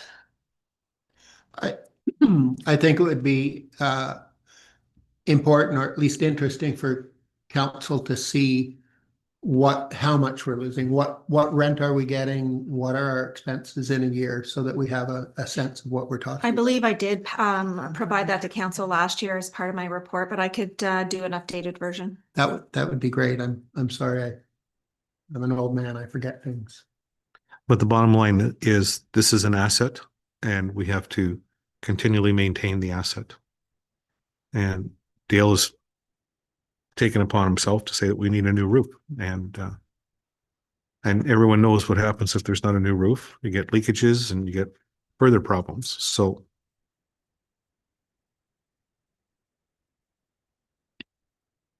Yeah, so one thing that I would like to prioritize in this year's budget is that Wallen Station Park. I think that's been how many years now? We've talked about this. Is this the third year maybe we're going on? Yeah, it's dangerous. It doesn't look very pretty, you know. I agree that I think we need to do something to, I'll use the word zhuzh up Killaloe a little bit. We need to put some money into Killaloe. The Round Lake rink is also a big concern because I don't know how many years that has left. So if we keep relying on grants year after year after year and we're not getting them and we're not getting them, that rink's gonna fall apart eventually. So I don't know what the answer to that is, but that's definitely an ongoing, I'm sure it can get through this year. Harrelton might have one more year left in it. Fingers crossed, but that wall I would really like to see replaced. I agree with that, that the wall does need replacing. I don't agree with the fact that we have to put it in Killaloe. If that wall was in Round Lake or Wilmot, it would still need replacing. It's the wall that It's needs the wall, replacing, and I yes. agree with that part of it. And I mean, and additionally, there's already been one staff injured because of the state of the wall. So I mean, it's likely that there could be more in the future. I think that's a fair statement. So. So then maybe council could decide that instead of doing the cosmetic outside of the Round Lake Fire Hall, that money might be better invested in either a savings for a future wall replacement or an actual let's do the wall.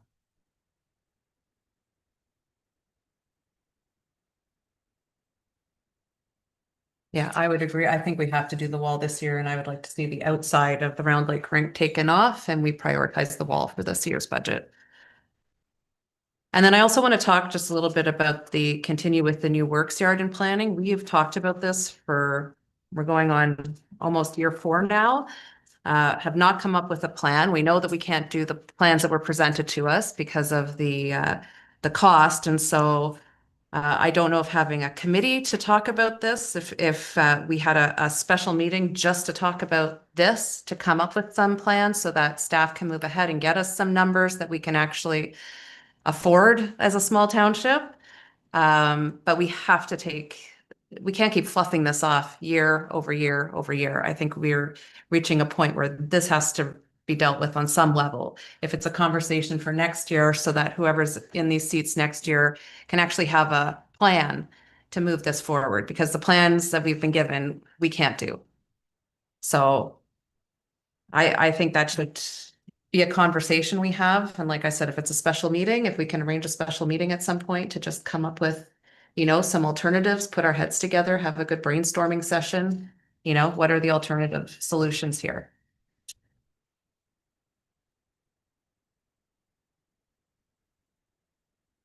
I agree with that. With both the things you said. The first one being the take the money out of the outside of the building.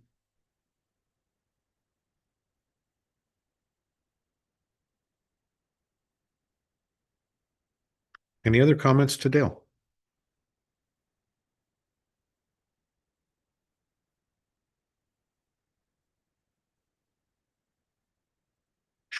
Are we going to make that decision?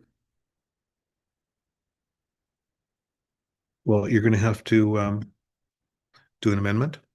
So right now I've got 2 amendments to be done. One is for the tandem, which is 33,875. I think that's the number.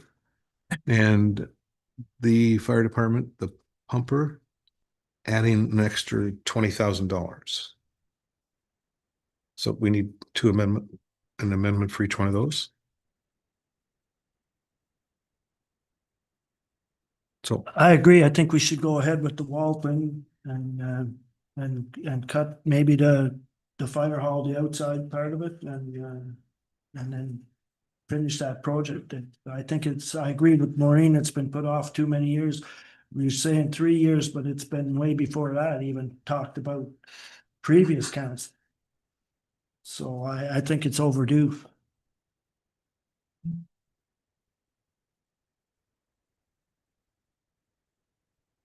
With respect to the number of amendments you have, are we going to put more accurate numbers in for the construction of roads? That's a council amendment. So from what I understand, Dave presented the budget to council with his numbers in there. So now, when you're doing the council amendment, there's no recommendation about like from what, the strong mayor wants. So it's a council decision. So then the amendment, would come just from council. And then after that, then, the mayor would then be able to have the opportunity to veto. So if you want to keep a running track of, like just in this meeting, because we're not finished, what amendments that you want, then you can officially write a resolution, move second to have those amendments put into the budget. But that still doesn't that still doesn't address the conversation about setting up a committee to talk about the roads yard. And if council does wish to do that, then I can have a formal resolution presented at the next regular meeting. But I would need direction on what that is, what you want it to look like, those kinds of things. Is it just a special meeting just to talk about that?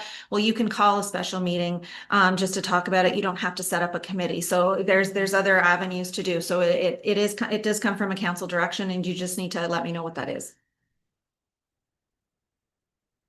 And so at the end of this, we're keeping it ongoing. Just want to understand this is a new process. We're kind of just keeping ongoing tabs. At the end of this, we're going to say what we would like amended, and then that will be put into a formal resolution. Okay, thank you.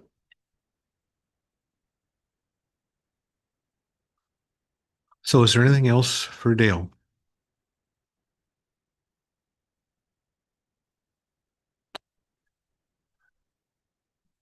Will, do you have anything for Dale? Okay, thank you. So Colton's not here. Does anyone have any questions we can try to answer as best as we can? One thing I noticed about Colton's submission, I didn't, council agreed to put 5,000 towards Art Gallery of Ottawa Valley, and I don't see that reflected anywhere in Colton's. Yeah. That's under economic development. I said that in my original statement today. Did you? Under Okay. economic development with swag, lions, and art. Very last page. Okay.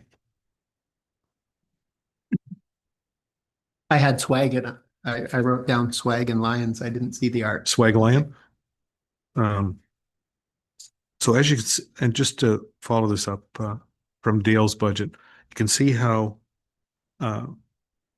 organized this is as far as putting all his municipal buildings together and the amounts. A lot of those have come into now Colton's budget. So it's sort of clouded what Colton is actually responsible for. So we kept basically all of the events the same dollar values.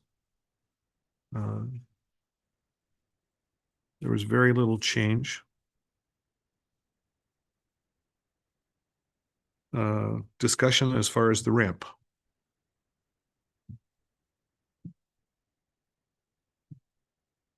That was what? The ramp, 175,000. The boat launch, sorry, yeah. What are our choices on the ramp, Mr. Mayor? Well, council's already agreed to go ahead. not knowing the price. So Kim has done some research and gotten a quote. And Dale, were you involved in the quote? Okay. So the number we used was 175.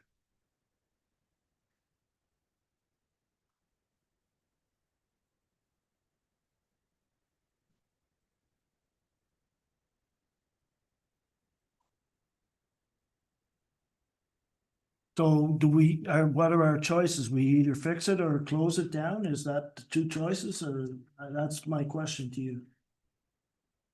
I'm assuming that's the choice. Because nobody is comfortable with what's there. And it needs something. Well, I don't think any of us realized how much it was going to cost. so we had engineers look at that, did we not? Boat ramp? Yes, correct. It was. And what, did they say it absolutely needed to be for safety issues? Or what was the outcome? I kind of forget. The initial going down into the water, Brian, yes, they said it does need state repair. So basically, I look at that then as either we fix it or we can't allow public to use it. Because of a safety thing, who's gonna be responsible if something happens? So I don't think it's an option not to fix it, is it? That would be cutting off public boat launch access to Round Lake, which I think we don't want to do. Yeah, That that's, is my question, yeah. Yeah. Absolutely. so we have to fix it. I don't know that there's another option. There's no discussion, I don't think. I don't think so. Correct me if I'm wrong. Mhm. I think it would be hard to keep Mr. Gardner to his 15 minutes if we closed if we closed the ramp.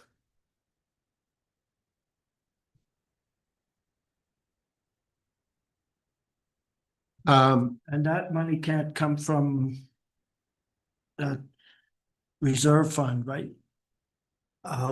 It can't come from the OCIF or the gas tax, but you could look at options of it coming out of your reserves. Okay. Well, basically, that's where we're at. It's not specific, but in total, it is coming out of the reserves with the 400, whatever it was.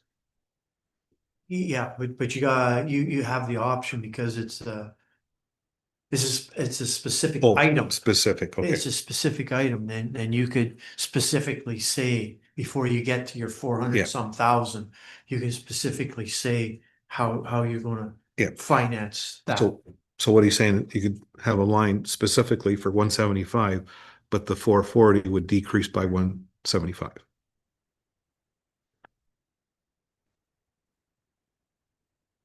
It's a capital expense. Would it be worthwhile to look at debenturing that? It'd be an option, Bill, yeah, it'd be an option. Rather than take the whole 175 hit in 1 year, we could spread it out over. That'd be an option if you guys wanted to do that. Be interesting to look at, because 175 is a lot of money to pay in 1 year. Yeah. On top of the other things we already have to do. And the same, And based on the interest rates that Tammy and I were given last week, I could run the amortization schedules on that just to see what that would cost. That might be good for council to look at, because I think there's a lot of things we need to put in here, and again, I don't want to drain our reserves. I'm allergic to debt, but I don't want to drain our reserves. No, you're right there. And What kind of term, length of time would you be looking at? 100 years at maybe 1,700 bucks a year. I don't know, whatever makes sense. I mean, there's always a balance. The longer you spread it out, the more interest you pay. So what I could do, is, what about 5, 10, and 15? That, that would be something good for council to have to consider. Okay, I can do that. And at the same time, can you do the Killaloe wall also? Okay, so we got the boat launch. Because why take out big numbers when we can do this? And We're gonna do both projects. Instead of taking out the total value, we can take out both. now, if I can make a suggestion there, I'm thinking of Tammy and Charlene here. It would be better to take them out separately Mhm. than all in one. Yeah. Just because of the. We can identify, of the record keeping of. you can identify better. Yeah. Well, not that you can identify better, but it's a lot easier to record the Oh, payments. bookkeeping wise. Yes. Okay. So would you like the wall, 5, 10, 15 too? Yeah. Can do that. I should be able to do that. I'll have those numbers for you tomorrow. Not before 2 o'clock? Just kidding. Um, I was kidding. I believe it or not, I have my computer here. I couldn't print them out for you, but I can give you numbers by 2 o'clock. The reason I was kidding was because Brian leaves at 2 o'clock, so that's why. Well, you always kid me about my paper.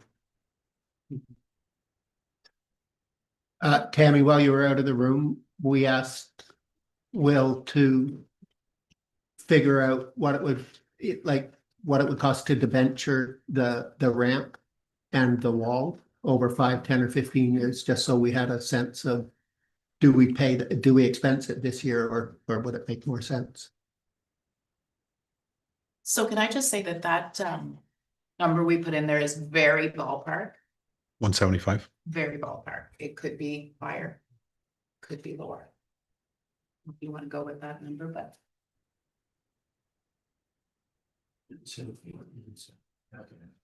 Is it realistically, Dean, is it realistic that this project could actually be done this year? Yeah, if we get the RFP out sooner than later, yes, we're still working on, Kim's working on with me and with the tandem plow truck, and it should be done this week, but we could work on that and consult with J2PG that's looking after this already. And all the permits and all that other stuff that we've gone through, everything's clear. We can go ahead with this now?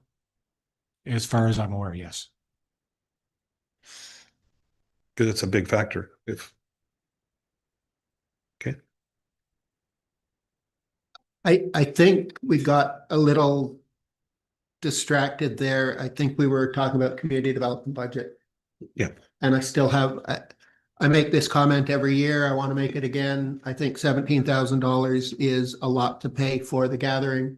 I know that it's an important event, but I don't know that the township gets $17,000 worth of economic development benefit out of that kind of expense. It's not heavily attended event, and I think that $17,000 could in the future be used to do a different kind of an event. I don't know what that is, that might bring in more people or have more benefit to the businesses in town.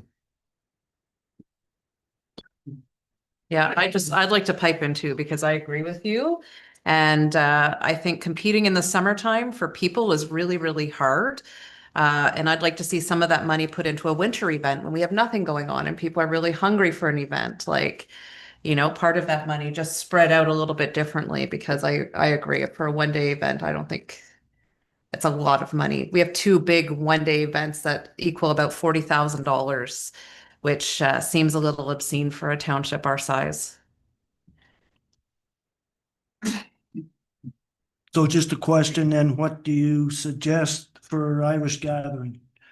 Cutting it out or cutting it back to what, or what amount or? I don't think cutting it out, but maybe we can just, rein it in a little bit. Maybe it can be a 1-day event. Why aren't we doing a St. Patrick's Day party at the Lions Hall and getting a free band in, Other municipalities, I look at Barry's Bay, they have Gail Gavin coming in. They're charging people $50 a ticket to come in. Do we have to do every event for free? Could we charge $10 at the door for people to come hear music and make a little bit back? Like, I think maybe just looking at other ways. We're not a municipality with tons of money. So just examining that, spread it out a little bit differently. We don't really do a lot here in the winter for people, when people are really like wanting to get out of their houses and do things. Are there different things we can do? And could we just scale that back? Could it be a 1-day event? Could it be an afternoon event, a couple evenings? Like, can we just change it up a little so it doesn't cost so much? I hear what you're saying. I'm not Irish and I do not have to explain that to the Irish people. I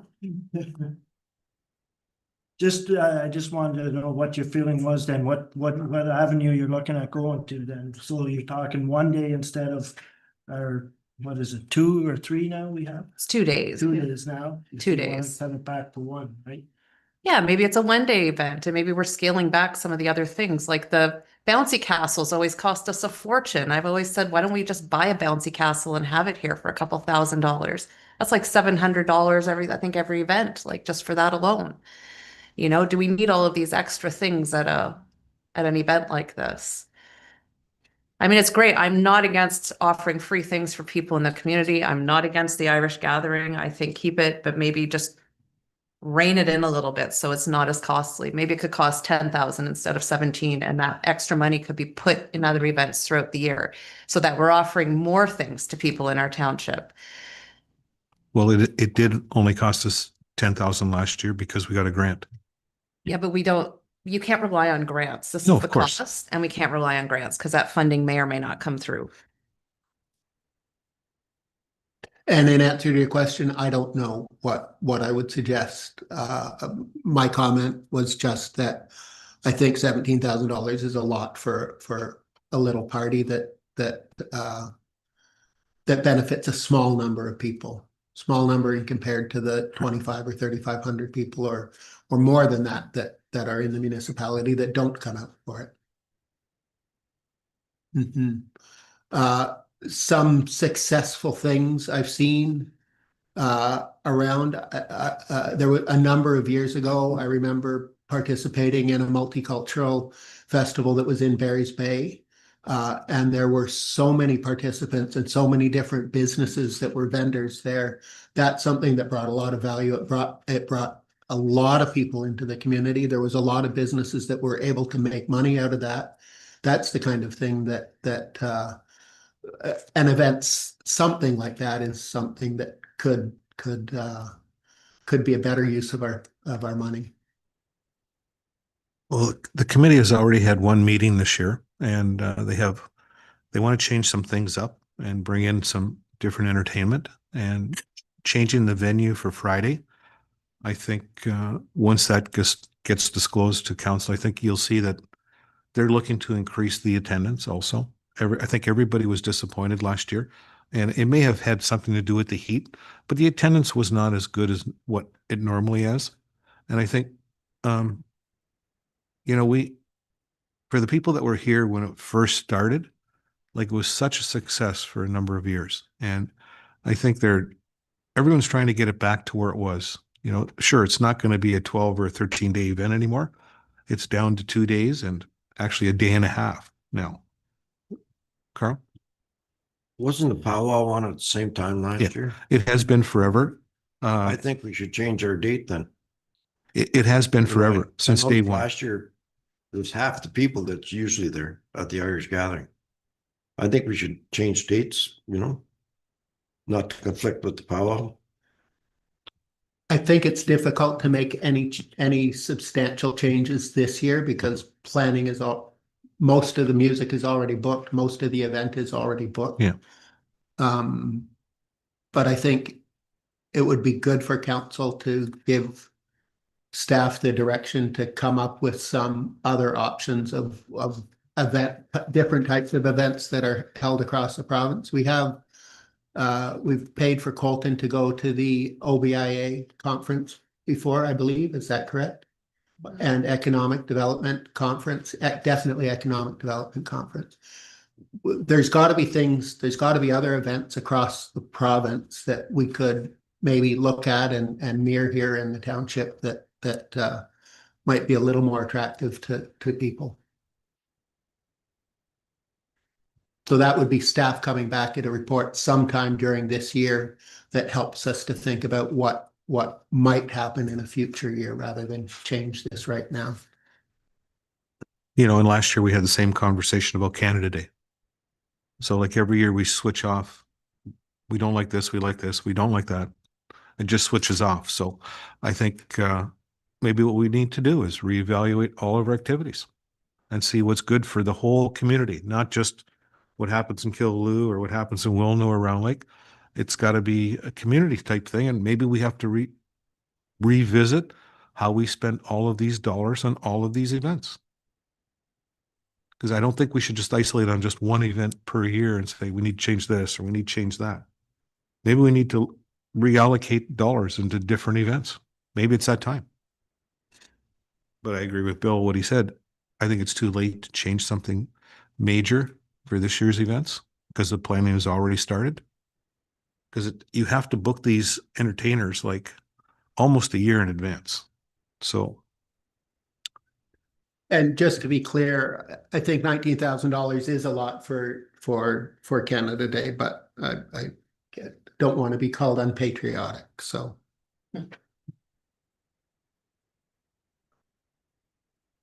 Anything else on any of Colton's buckets?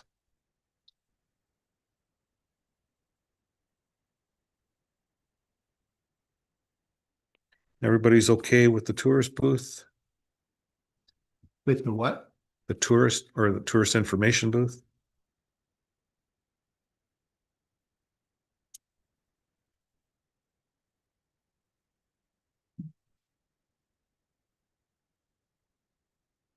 Economic development, we spoke about that.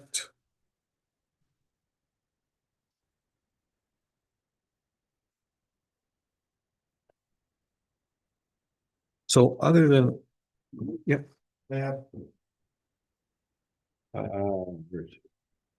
These rink board slips here, $5,000. Yeah. I thought people were going to pay to put those up. They do. Well, what's the estimate cost of $5,000? We have to buy the board or buy the slip. And then in the revenue side, he has money coming in that he charges each vendor or each sponsor. Seems like a lot of money, $5,000. I think that might be for 10 slips. I think they're $500 each or something. I think Colton reported to us recently about how much money they're bringing in. A number of them are filled for this rink here. That's correct? Correct. Even Carl, even though you see the expense, there's revenue coming in that's in the revenue section. Do you recall, Tammy, what that amount is? Like how much we've sold so far?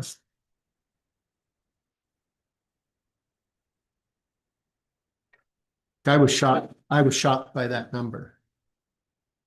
Well, basically anybody who asked to be a sponsor, they came forward and they became a sponsor. Will, do you remember where we put that? There's only a couple of spots. All the ones that are already on there and the ones that are spare sitting in the airplanes that already go on the boards. I think there's 5 on there. I think there's 3 or 4 sitting there. Line 7,077.41. Yeah, so there was brought in 1,895 last year. $1,895 was brought in as revenue for that.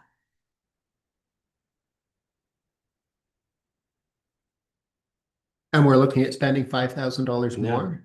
And we got some sitting there blank now. Can I ask why? Like what are the additional ones for if we haven't sold the ones that we're That's a question for Colton. Okay.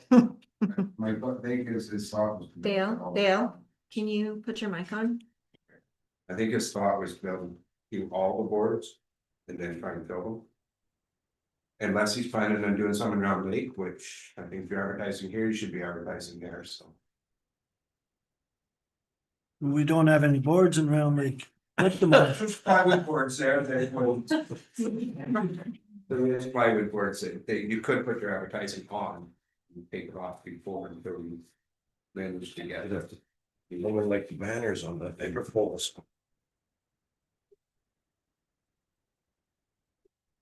Any other We questions? need to Question get if them Colton right had- away. If we have spares already, like why would we buy more That's what until I'm saying. we use up what we have? That's my question. We're gonna ask Colton. Okay. Any other questions as far as the rinks? Events?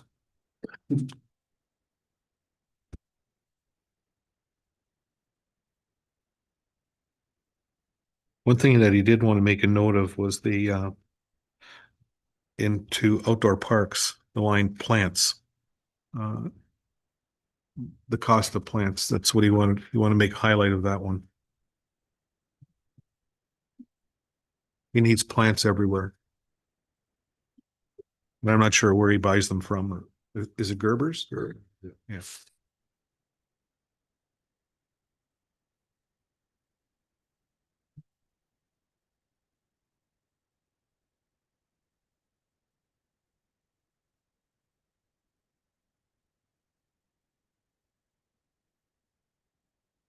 So if there's no other questions, in general, questions on anything. I think there were things that I highlighted in the budget when I read through your budget for the first time that we haven't talked about yet. So I don't know whether we need to do a line by line or whether we can just bring things up. Bring things up. Bring things up. Council first. We have a bunch of money in the budget for computers for each member of council. I do support that in theory, but I don't think this is the right time to be doing that. I think that that's a decision that could be made by future council. At this point, if we did it, there'd be a big training period for all members of council and such a short runway to make that useful that I don't think it would be I don't think we really need to do that right now. I think it's something that the next council should consider for their first budget. That's just my opinion. I don't know. I'll stop there and let other people comment if they want. I agree with you, Bill. I think it's something for next council and then. Like, yeah, I support it in theory. I don't like all the paper, but it's not the right time, so. Well, it's not just the paper, it's the staff time to photocopy. It's just like Yeah. how many times was there an agenda sent out in the last meeting? How many documents were sent out? Like it's their life is at a photocopier. I agree.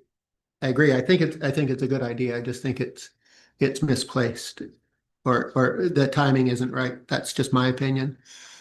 Where's, how much expense are we talking there, Bill? What line? $12,000 and $3,500, so up to 15. No, I would say $2,000, so $14,000 or something like that.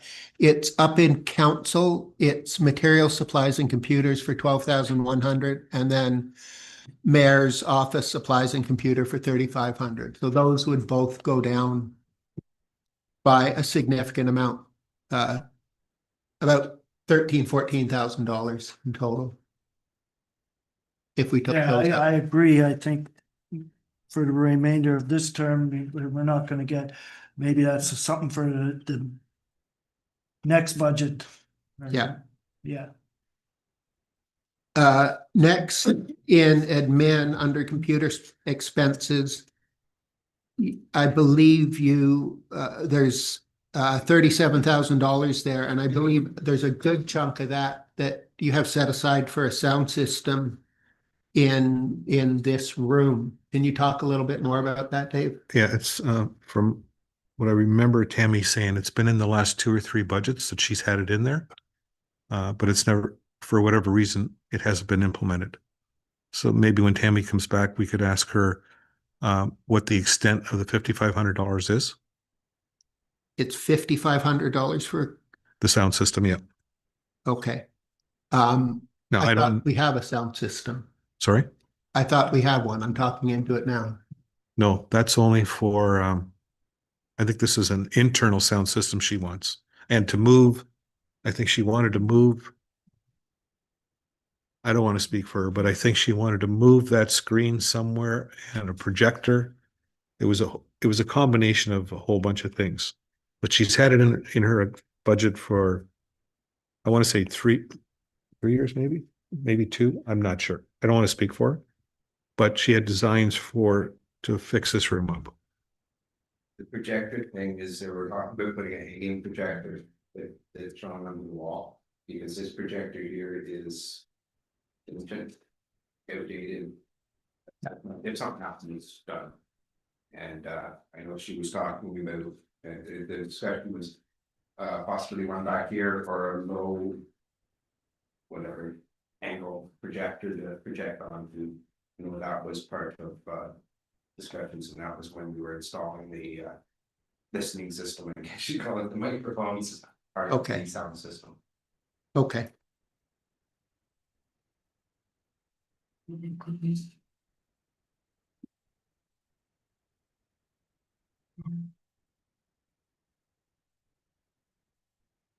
We already talked about just going through it. I know we talked about the 50,000 for the outside of the fire department building. Has council made the recommendation to not do that? Like, did that get into the changes? It's on our list. It's on our list. It's on Okay. the list, you know.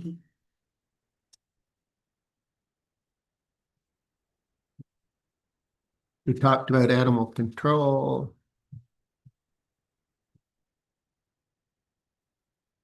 One question I'd like to ask, community emergency measures. We had a budget amount in there of $32,000 and no expense, and then this year we have no budget amount. Can someone explain that to me? Page 9, halfway down. Page down, 2000. halfway down, line number 2005. I can answer that. I can be corrected on this, was that the sandbagger? Yeah. Correct. That was for the sandbagger.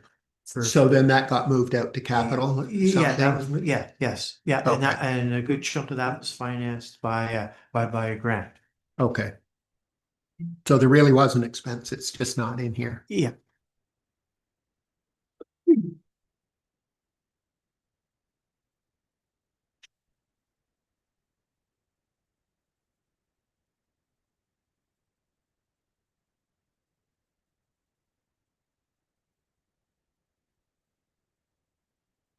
While we're waiting for Bill, Tammy, can you explain the $5,500 in admin for, I put down sound system, but it was a lot more involved than just the sound system. That's for a new TV screen and replacement of that screen and some microphones and because some people in the gallery are having a hard time hearing certain people. So we're gonna look at putting some speakers around so that our microphones are actually amplified. The microphones right now are amplified for Zoom only, not within the room. So we're looking at that. Okay, that's great.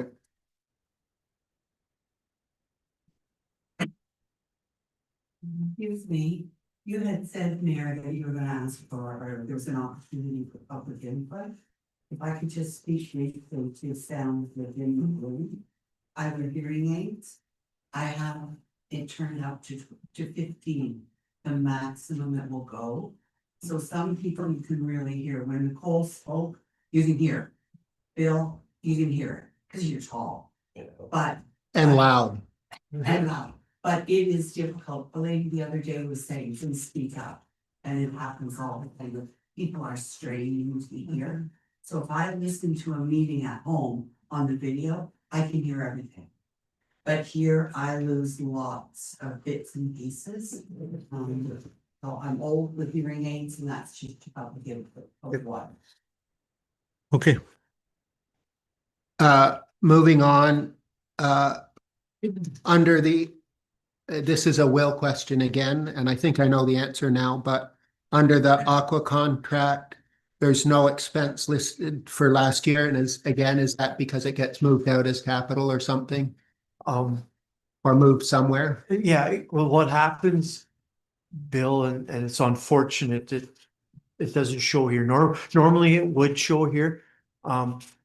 I'll just give you, try not to be too long-winded on this, but when I'm doing the year end, what we do is, once I'm fairly satisfied with most of the numbers, I take out the water and sewer and isolate them. So I take them out, and whatever their surplus deficit is, it goes into the water and sewer surplus deficit account. Just so that I've proved those two surpluses and deficits. So then that means then that all I have to proof then is the general fund surplus. So I then proof that one. So I know, okay, so then at that point in time, I know what the general surplus is, I know what the water is, and I know what the sewer is. I've got them isolated. And then within the year-end file, I know what the capital fund surplus deficit is. So then normally what I do then is I bring in the surplus deficit of the capital, which we call the PSAB journal entry. Okay, so basically what that does is take the capital expenses out, brings in the amortization expense in. So then I run it. Charlene and I run another trial balance, and I know from the trial balance then, okay, I know my general, and I know my capital, and that's what when I take the revenue and expense away, that's what that should equal. Once I know that, then I bring back in the water and sewer, so it makes it easier for budget purposes and for next year for provisional budgets when you guys are comparing numbers. The unfortunate thing this year, why it wasn't done, and I mentioned to both Charlene and Tammy that I would have done it earlier if someone had requested it. But it wasn't requested ahead of time, so I didn't do it because we were having computer problems. And the trial balance wasn't balancing. And that's just not acceptable. So I was reluctant to put to put the water and sewer journal entry through until we knew that VADM had fixed the trial balance. Charlene phoned me last week. The trial balance finally, I think it was over a week, it took VADM to fix the trial balance. Trial balance is now fixed. So that's on Charlene and my agenda for tomorrow, is that the water and sewer numbers will come back in. We will proof the total surplus deficit for 2025. Then we'll close the year off and do the entries that we have to do as of the 1st of January, and everything will be good. Okay, good. So council, I'm going to have to leave. I have an appointment in Pembroke. I will be back. Just moving forward, Charlene, I printed her off some blank resolutions so that the amendments that you have, you can handwrite the amendments that you would like to see in the budget for the next from today. Dave, you mentioned the truck. The truck isn't an amendment because council already pre-approved that, so that is already in there. So that's not part of the amendment process or the amendment to it. So anyways, if there's any other questions, Charlene and will be able to answer because all three of us work together on like the administration part. We all know what's going on. But I will be back, and if there is any questions, I will take my work, or if there's any questions of me, I will have my work phone and you can give me a call, but I will be back at the end of the day. Thank you.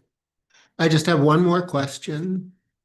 And it's not about any one line, but it's just with respect to staffing. We talked about a cost of living increase. I understand that it has been applied to this whole budget. There was some changes in the admin department that we approved last year that haven't been fully implemented yet. And I'm wondering if those are also reflected in the budget. Everything's been put in.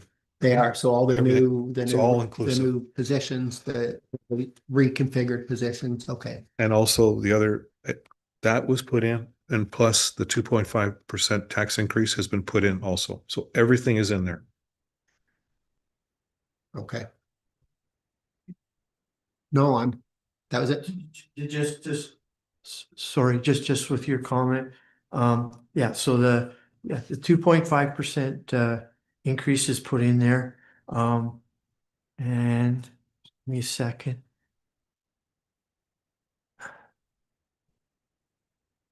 With that 2.5% increase on last year's tax rate, that amounted to an overall increase in revenue for taxation of approximately $83,000.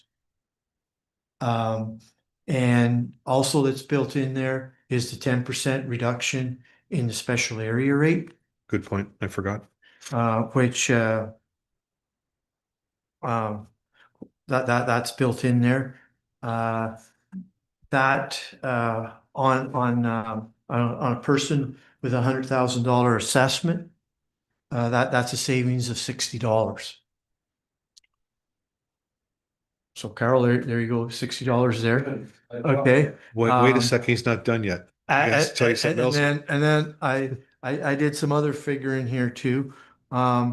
For a person with, again, based on $100,000 assessment in the township, that 2.5% increase is works out to be $20 and say $21. Okay. And also, I forgot at the start of this, I forgot to mention the water rate, which has been, that's gone up 10% this year according to the schedule also, correct? Yeah, yes, you're correct. Yeah. I forgot. That's already built in. I forgot to mention that. Yep. Yep. So. And sewer. And sewer, yeah. And sewer. Yep. Yeah. Yeah. So then for revenues, you've included a 2.5% tax increase. You've Yes. included growth. The growth assess, yeah. The It's growth based on the, assessment. it's based on the 2026 assessment. Okay. Okay. Good, thank you.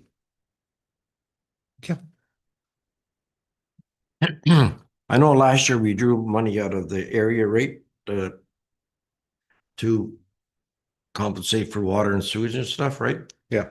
So And can anyone that tell was me replenished. if we have reserves left in the area rate or not? So in the 2025 budget, we used it all, the total area rate surplus from 2024. We used it all, plus we used an additional $20,000 from the Ottawa River Power Reserve to make the water and sewer balance to have a balanced budget in 2025. And in 2026, for the 2026 budget, I'm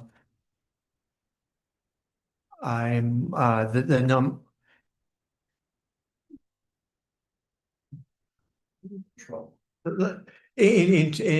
say that, that the reserve, that, The reserve is healthy. that without the 2025 year being completely completed, there will be a surplus again. And the mayor has went ahead and built in the transfer from reserves to make the water and sewer balance. And so Carl, last year the total was 84,000, which came from two different sources.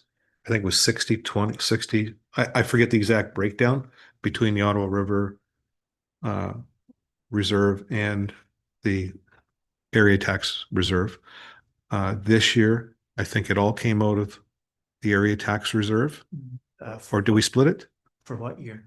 this year? Well, that's the way you did it, yes. So we took it all out of the area rate, and that the difference was last year was 84 or 86,000. We took out of both reserves, and this year was 40, Approximately 40 something. 40-ish. So we basically cut the deficit in half, and there is still money left in the reserve to move forward.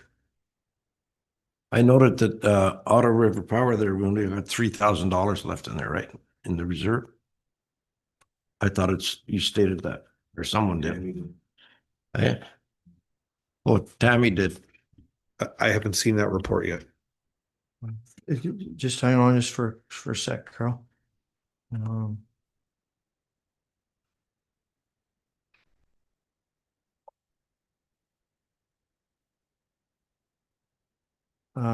There is, with this year, we've got approximately 50,000 in there.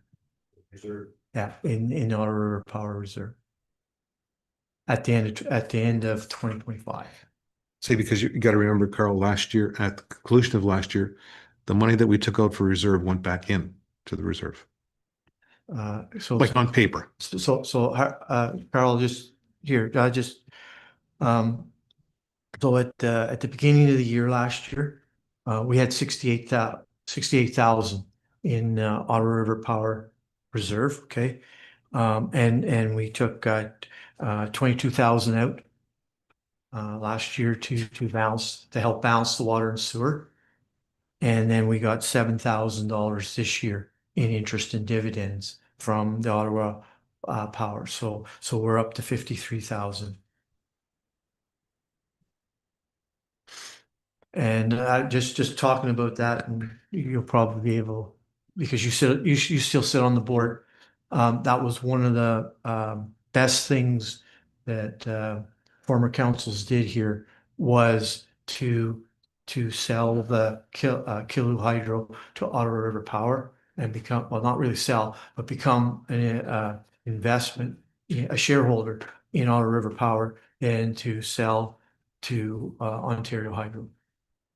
We've probably, I remember Mr. Krantz coming here a number of years ago and saying that between dividends and interest, we had already made as much money as what we would have gotten if it had been sold to Ontario Hydro. Certainly, Mr. Krantz was a visionary. So He had unbelievable. So that's yeah. Plus, you still have the investment in Ottawa River Power, which is approximately $400,000. Was there a dividend this year, Carl? Won't be till our general meeting in June, I imagine. Okay. I heard it. Yeah, there was a small one last year. Yeah. Very, very small. But we got the interest. I think that was from Ottawa River Energy Solutions, right? Yeah. Yeah, Well, I always, it was Ottawa I River Power. I consider both of them the same. Because we had a billing mistake from Ontario Hydro of, we ended up owing Ontario Hydro $5 million for hydro. So that's why there was no dividend last year.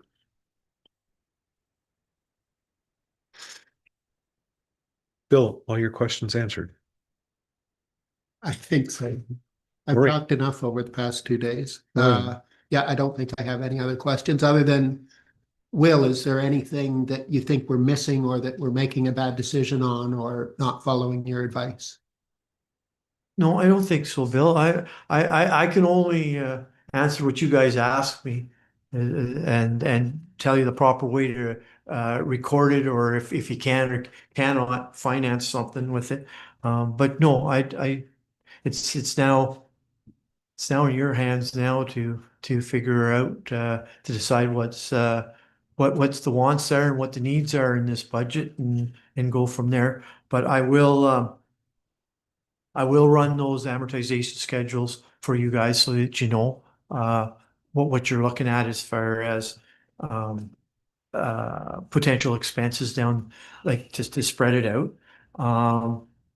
Uh, I'll also after this I did, because I tentatively got the 2025 year end done, so I roughly know what the numbers are for reserves and for the reserve funds.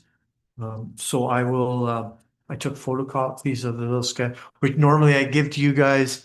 In the past, I always gave to you guys when I presented the financial statements, because they were always done at that all day budget meeting. So I'll give you guys each a copy of that, so that you kind of know exactly where things sit. I also, it's forgive me, it is rough, but I also, took the time to, and I'll give Charlene and Tammy a copy, and then they give you guys this too.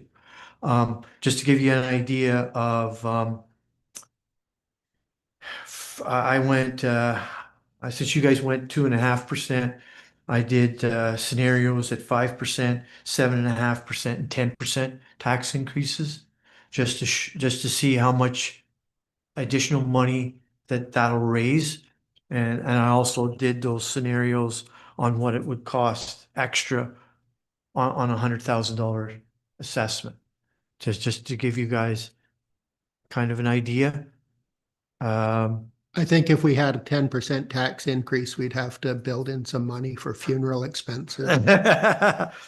Well, believe it or not, that's what's so difficult when you start talking percentages, is that sometimes the percentage is a lot higher than, like it sounds high, but a 10% tax increase on $100,000 assessment is $86.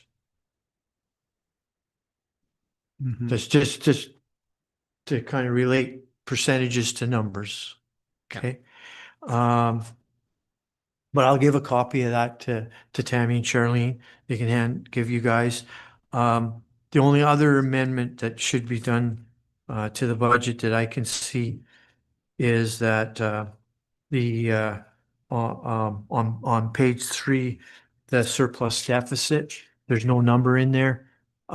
So $5,368 should be plugged into that. $368. No, as a surplus. Which is a minus. Yeah. Okay. Yeah. Yeah. It doesn't do much to the 422,000, but it's going the right way. No money on the reserve. I don't know if that's will be ever realistic nowadays. I mean, we got, they clearly do that increase the, our asset management says. So if we do a 2.5% increase on operations, then our asset management says we should also include 6.5. So we're looking at 9% increase every year. Our people can't afford that, and they will not tolerate that, even though it might only work out to $20 or $30. Just getting worried. Just the wording, percentages. Really, how long have we ever been? Yep. And it's great to say that our asset management plan needs to be updated by 6.5% every year. That's a tough sell to the people in this community. And we know we through as far as the 70% increase, and that didn't include the asset management fund. Wow. And if we had to come along and say, you're at least 10% every year. That's tough sell. Tough sell. It doesn't necessarily need to be that way, though. Earlier, I suggested that we might want a line item for an amount of cash that we're putting into reserve. So it's not a percentage increase. It's built in as an expense within the budget. Say it's 100,000 or 150,000 or whatever it is, that every year is just there. That's going. We might finish the year and be able to put things into reserve at the end of the year because we didn't get projects done or because things came in under cost, and that's a good bonus. But we can't really rely on that.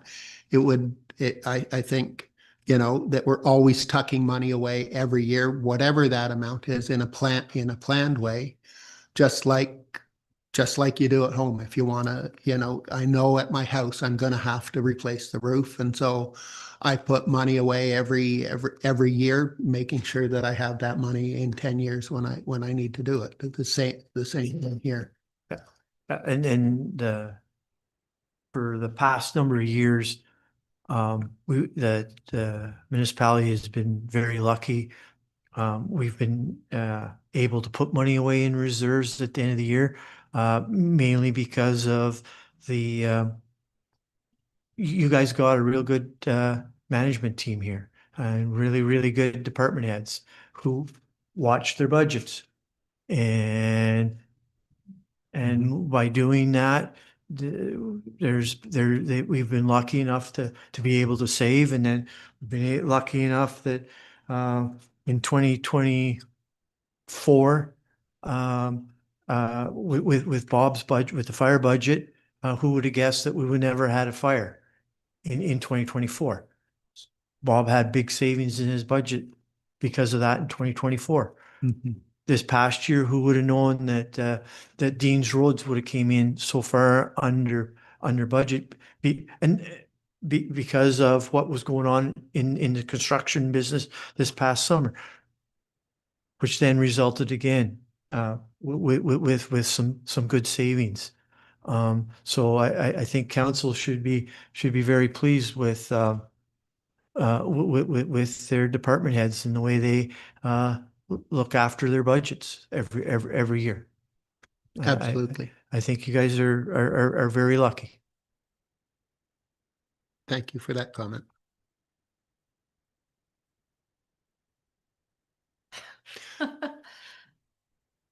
Building department's awesome.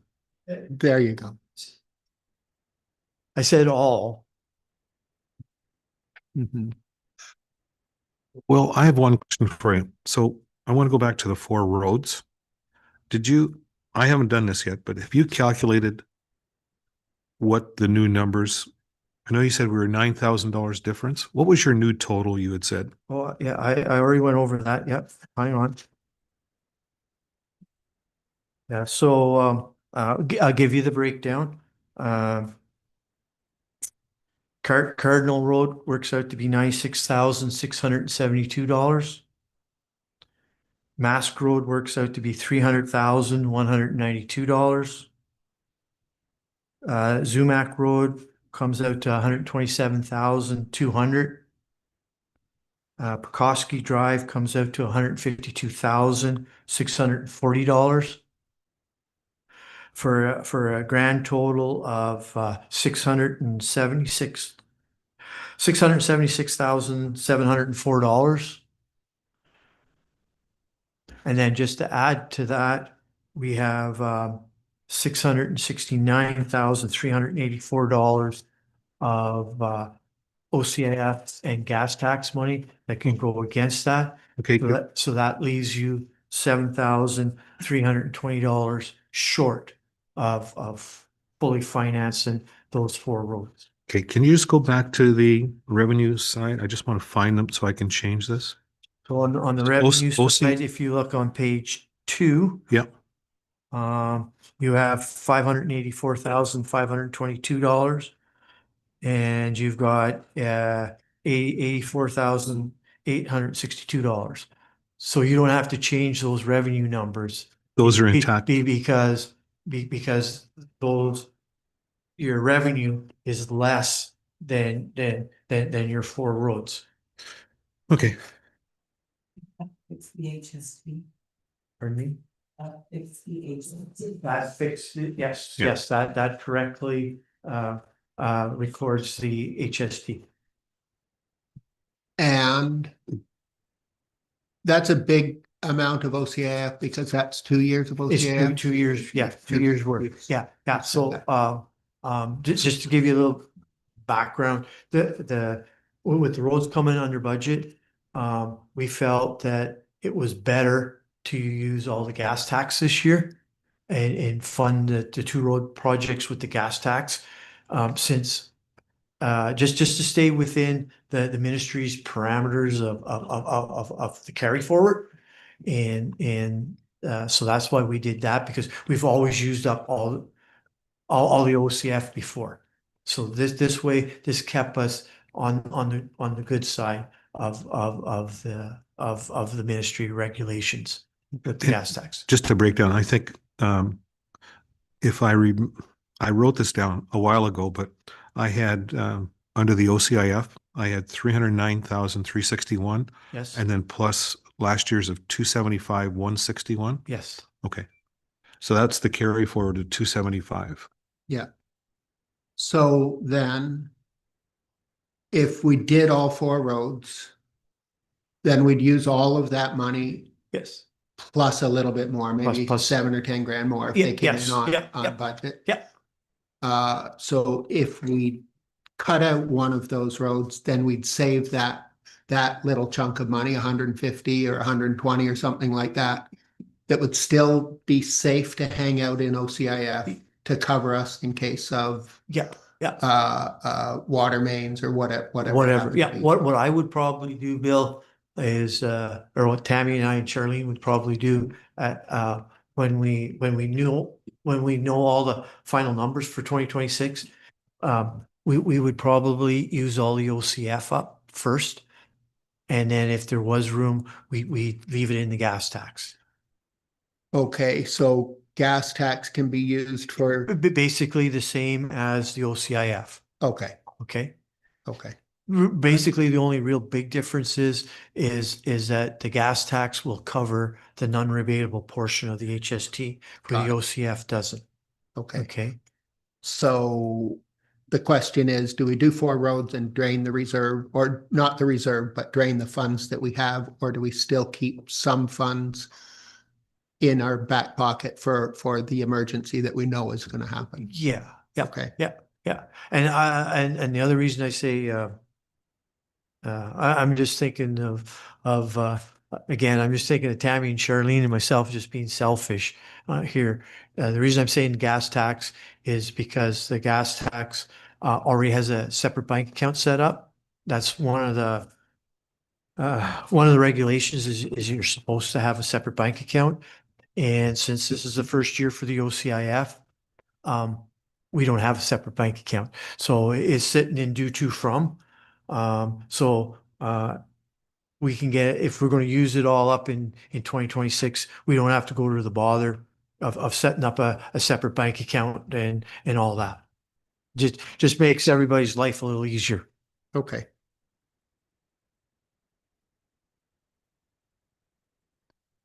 Has a question. Just a question, Will, did you say previously, or I thought I heard you say something about the OCIF can only be held for 2 years? Yeah. So basically, the stuff we saved last year, we'd have to use. We have to Can't spend. lose it. Yeah, we got to spend it. Yeah. So we might as well use it.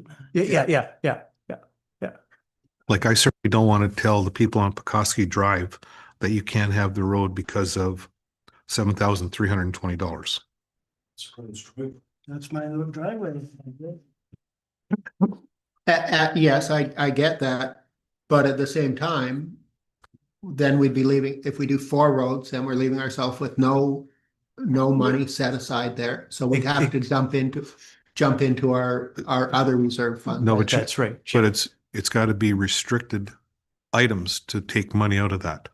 But yet but I think that's what Bill's pointing out Yeah. is that we want to put that, if we take one road out and we save that money, it's there to save it in case we have a problem with the water or sewer.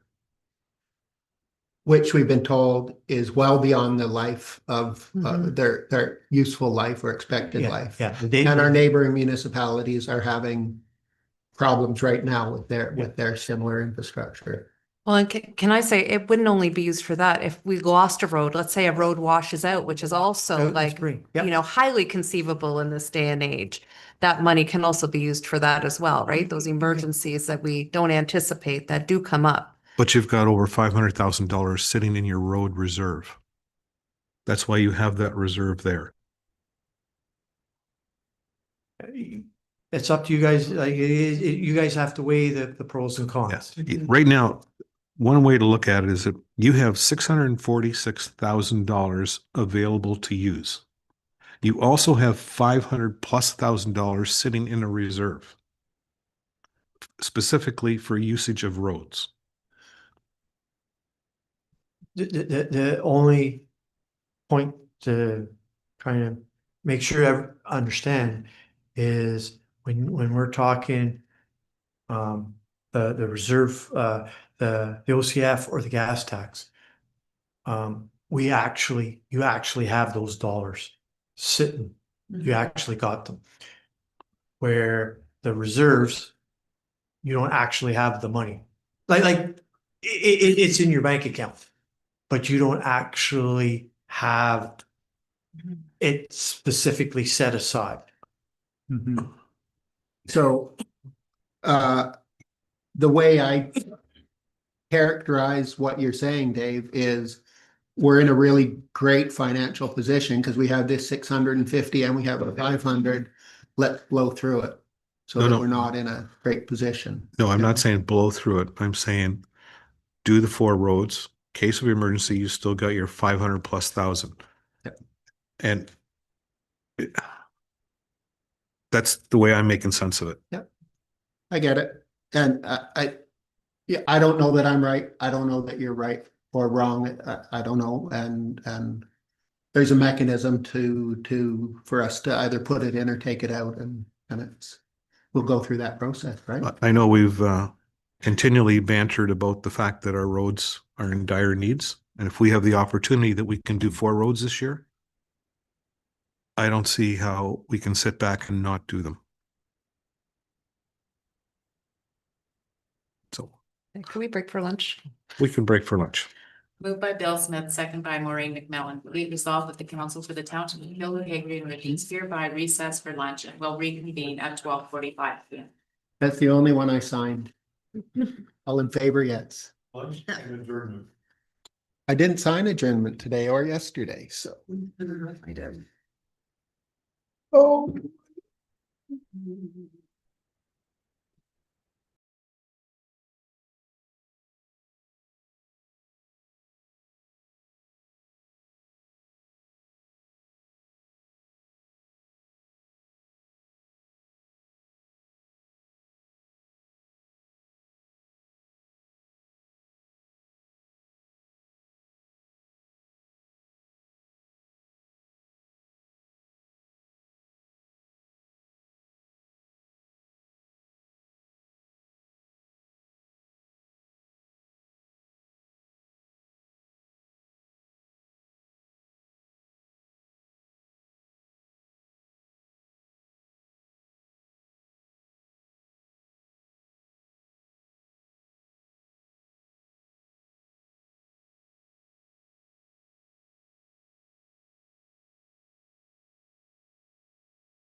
Okay,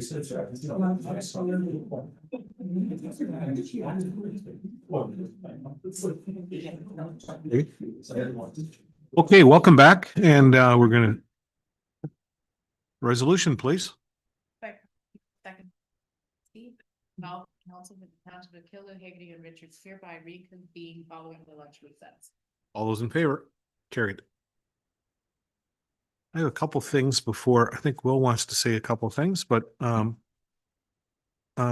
of interest. We had Charlene do a study for us on the cost of summer students, just so everyone is aware. We have summer students, 7 of them, and the total cost to the municipality was $62,842.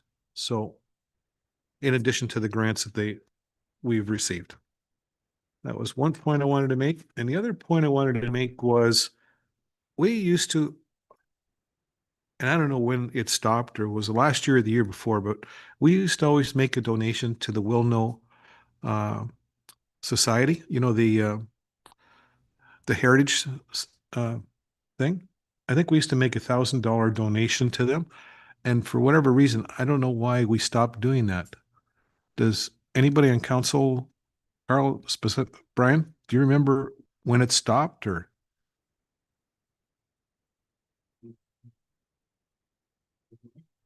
No, to the, the buildings, the Heritage Society. I didn't think that had stopped either. Either did I, but I could not find it in here. So, I'd like to make note of that and to add that we don't need to adjust the budget, but I'd like to make a note that we can start to continue that again. I'm pretty sure, Charlene, you may check. I think it was $1,000 that we gave to them every year for their operations and, that type of thing. Was everybody okay with that? So it doesn't have to change, no number in the budget, just that, because there is room in there. So if we could do that, Charlene? And maybe Tammy could update her donation list to specifically say that with no change to the actual dollar budget. Okay, and Will, did you have anything else you wanted to add about any of the your calculations with the wall and? No, I'll do the amortization schedules and tonight or early tomorrow morning, and I'll bring them up here tomorrow so that you guys have it. That's about it. I also have I'll hand these out after. I have a rough copy of what each for tax increases, what it means for total dollars extra and how much it'll cost per 100,000 assessment. And then I also have copies I'll give all you guys just to help with the budget stuff. My reserve analysis and the reserve fund analysis at the end of 2025. To just remember they're subject to some change because the files haven't been checked yet, but that'll give you guys some idea for when you guys get down to the nitty gritty for the budget. Thank you. And just to re-clarify,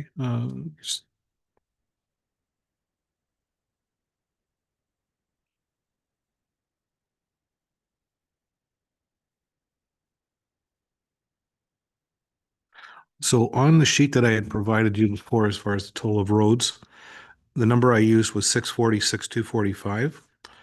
That number will become 676, 704. The item that I've taken so far is the elimination of the $12,000 for this. I use the number $12,000 for the 7 laptops. And in regards to line in the fire department, line 2400, the fire was an additional $20,000.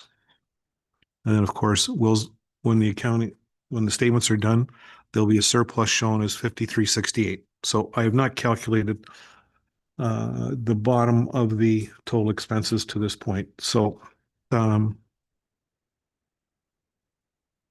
I just want to add something in regards to the fire hall in Round Lake. I know we've had discussion about doing okay as far as the inside of the building, but the outside of it, as far as appearance and what's needed as far as being an asset, I think another item that we have to look at, and I'm not saying it's uh, like a main focal point as far as recruitment, but right now we're struggling as far as keeping our firefighters, and we need recruitment. And I have a feeling, I'm not saying it's going to be a difference maker, but I think the appearance of putting money into the outside of the building could enhance. It would make people talk about it more, that we are, I'm not saying we're short on firefighters, but we could certainly use more. I think right now we're at 17, Bob, I think. And we should be around 23, 24 firefighters. We have a beautiful fire hall sitting right there on the highway that, my gosh, if there's something that should bring them in, I would say that that fire hall would be the thing. Well, So I disagree. we have two distinct departments. There's the Round Lake crew and the Killaloe crew. That too. Yes. Yeah. Well, same thing. Well, So I'm making a case to do both because I think it is important and because it's an asset to our community. So, and I To repeat what Dale said earlier. I'd like to repeat what Dale said earlier, that's a cosmetic improvement only to the building, and the retaining wall in the park is crumbling infrastructure that's just gonna give way. So it So- doesn't make sense to me. So, do you want to do amendments now? no, we're not finished with I think with our questions. So I have a question.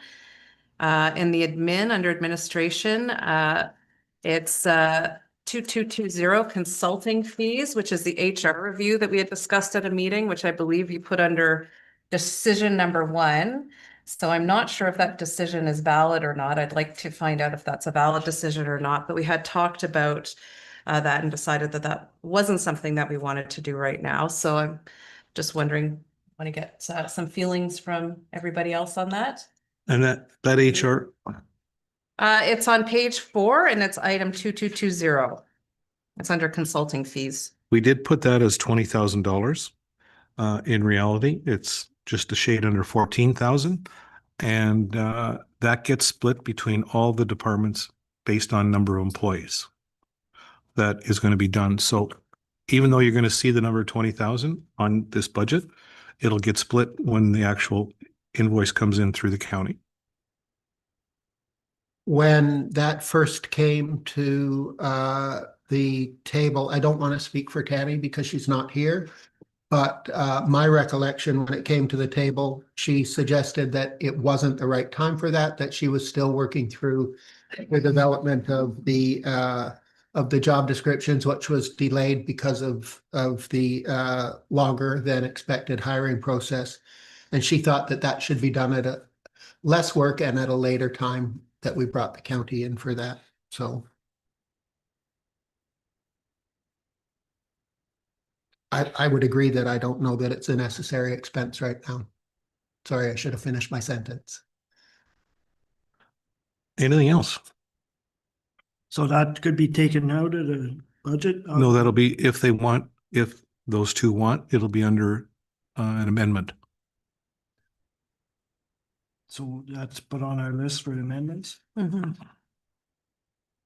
I also don't know that we need to make our amendments today. I think No, you we've had a lot of conversations here, and I think we have about a month from when this budget was presented to make our amendment. I think I'd really like to have a report back from staff, mostly from Charlene, I guess, about exactly what we have agreed to today in terms of, or suggested today in terms of ups and downs and what we want to put in or take out before we put our real or final amendments in. Well, you have 30 days from what day was it? Tuesday, Wednesday? 28th or something like that. whatever it was. Yeah. And I think we have another meeting scheduled for next week, so, you know, Mhm. I mean, that's a tight turnaround for staff, but if it's possible to be able to figure that out, that would be helpful. Okay. Yeah, and Bill too, like well, once I run the amortization schedules, for the wall, the grader. The grader and the boat launch, that'll give you guys solid numbers to put in, to know what the expenditures are going to be, because like right now, for the boat launch, there's 175,000 in there. Well, that'll drop considerably if you guys are thinking about going the route of the debenture. Yeah. So. Yeah.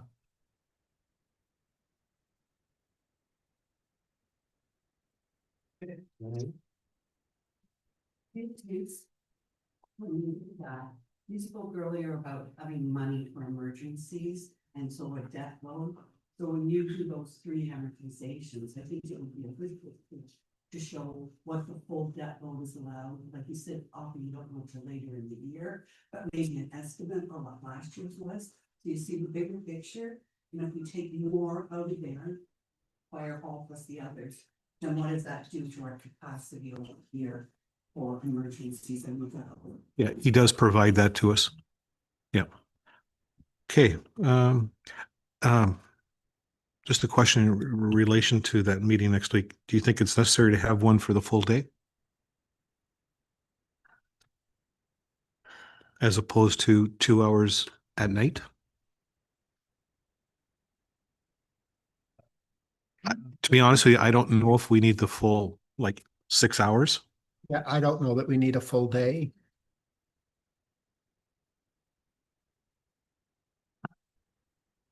If we started at 9 and we're done by noon. Yeah, I think, works, Isn't it? yeah, I think I'd like to stick with like, let's start at 9 and just be finished when we're And finished. Finished, but we're done. Yeah. I mean, you're paying us the same no matter if we're here in the evening or in the day. That work for you? Yeah, well, at night, we have a committee of the whole meeting scheduled for that Oh, day there we anyway. go. So Yeah. we already have it at Yeah, so 9 o'clock on the 10th.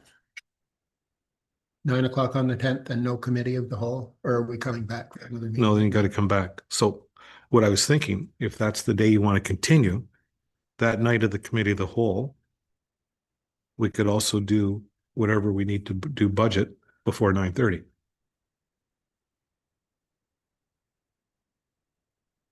I don't know. I don't want this rushed. I don't want the process rushed. It's the Well, only thing it's- in case there's more. It's not going to be rushed. Committee of the whole, we can, those are staff reports. And No, I think Maureen's right. We do leave it as is. We start at 9 and when it's over, and then we have a meeting that evening, that's a committee of the whole.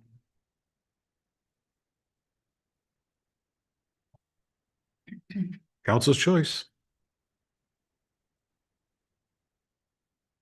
That's my feeling anyway. Mhm.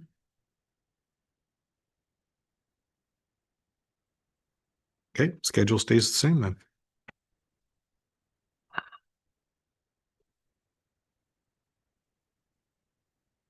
Then I guess we need a motion to adjourn.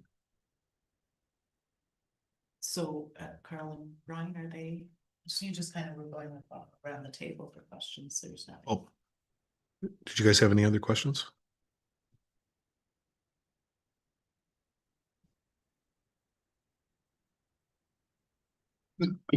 Before we adjourn, so that meeting during the day, all of staff will be here, of course, in case there are questions.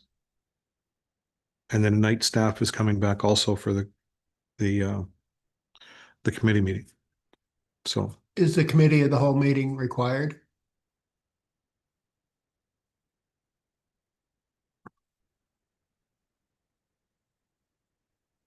Is there business that has to be done that can't be? I mean, up to this point, primarily the committee of the whole meeting has just been staff reports that used to happen during a regular meeting. So, and now we've shuffled that, you've shuffled that, but is that what, do we need that meeting that month? What are we gonna lose? Is there another way to accomplish it? The savings could be during the day, we could have a committee of the whole meeting after this budget meeting. And eliminate the night meeting. So you're saying it's necessary to have Yeah. a committee of the whole meeting? Or have the committee of the whole meeting first thing and then the budget right after. Starting at 9. Yeah. I'd be okay with that. And then eliminate And then the, no evening meeting. and then eliminate the night meeting. Like, to be honest with you, I don't see the budget process lasting more than 2 hours, but that's your prerogative. But so if we do it during the day, we can do both meetings during the day.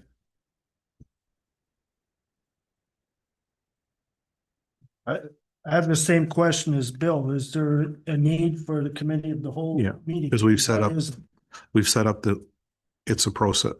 It's a meeting now. having a meeting just to have a meeting? Yeah. Normally we'd have staff come in and do the meeting.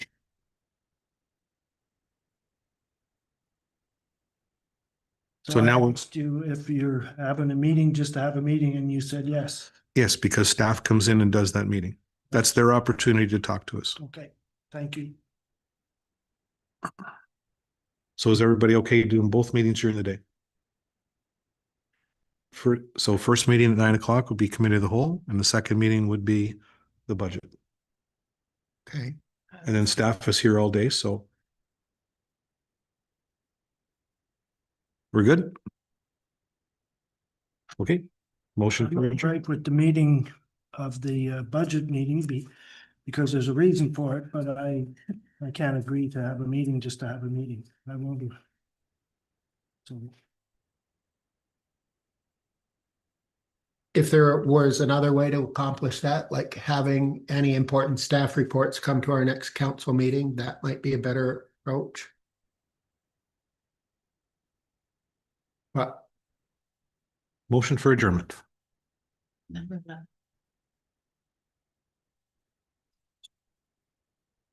Oh, confirming bylaw. Moved by Maureen McMillan, second by Bill Smith, that bylaw number 11, 2026, being a bylaw to confirm the proceedings of council of the Township of Hickory and Richard at this special meeting held on February 4th, 2026, be given its first, second, and third reading, and finally passed this 4th day of February 2026. All those in favor? Carried. And motion for adjournment. Moved by Harold Levine, second by Maureen McMillan, motion to adjourn the special meeting held on February 4th, 2026 for the Township of Hickory and Richards. All those in favor? Carried.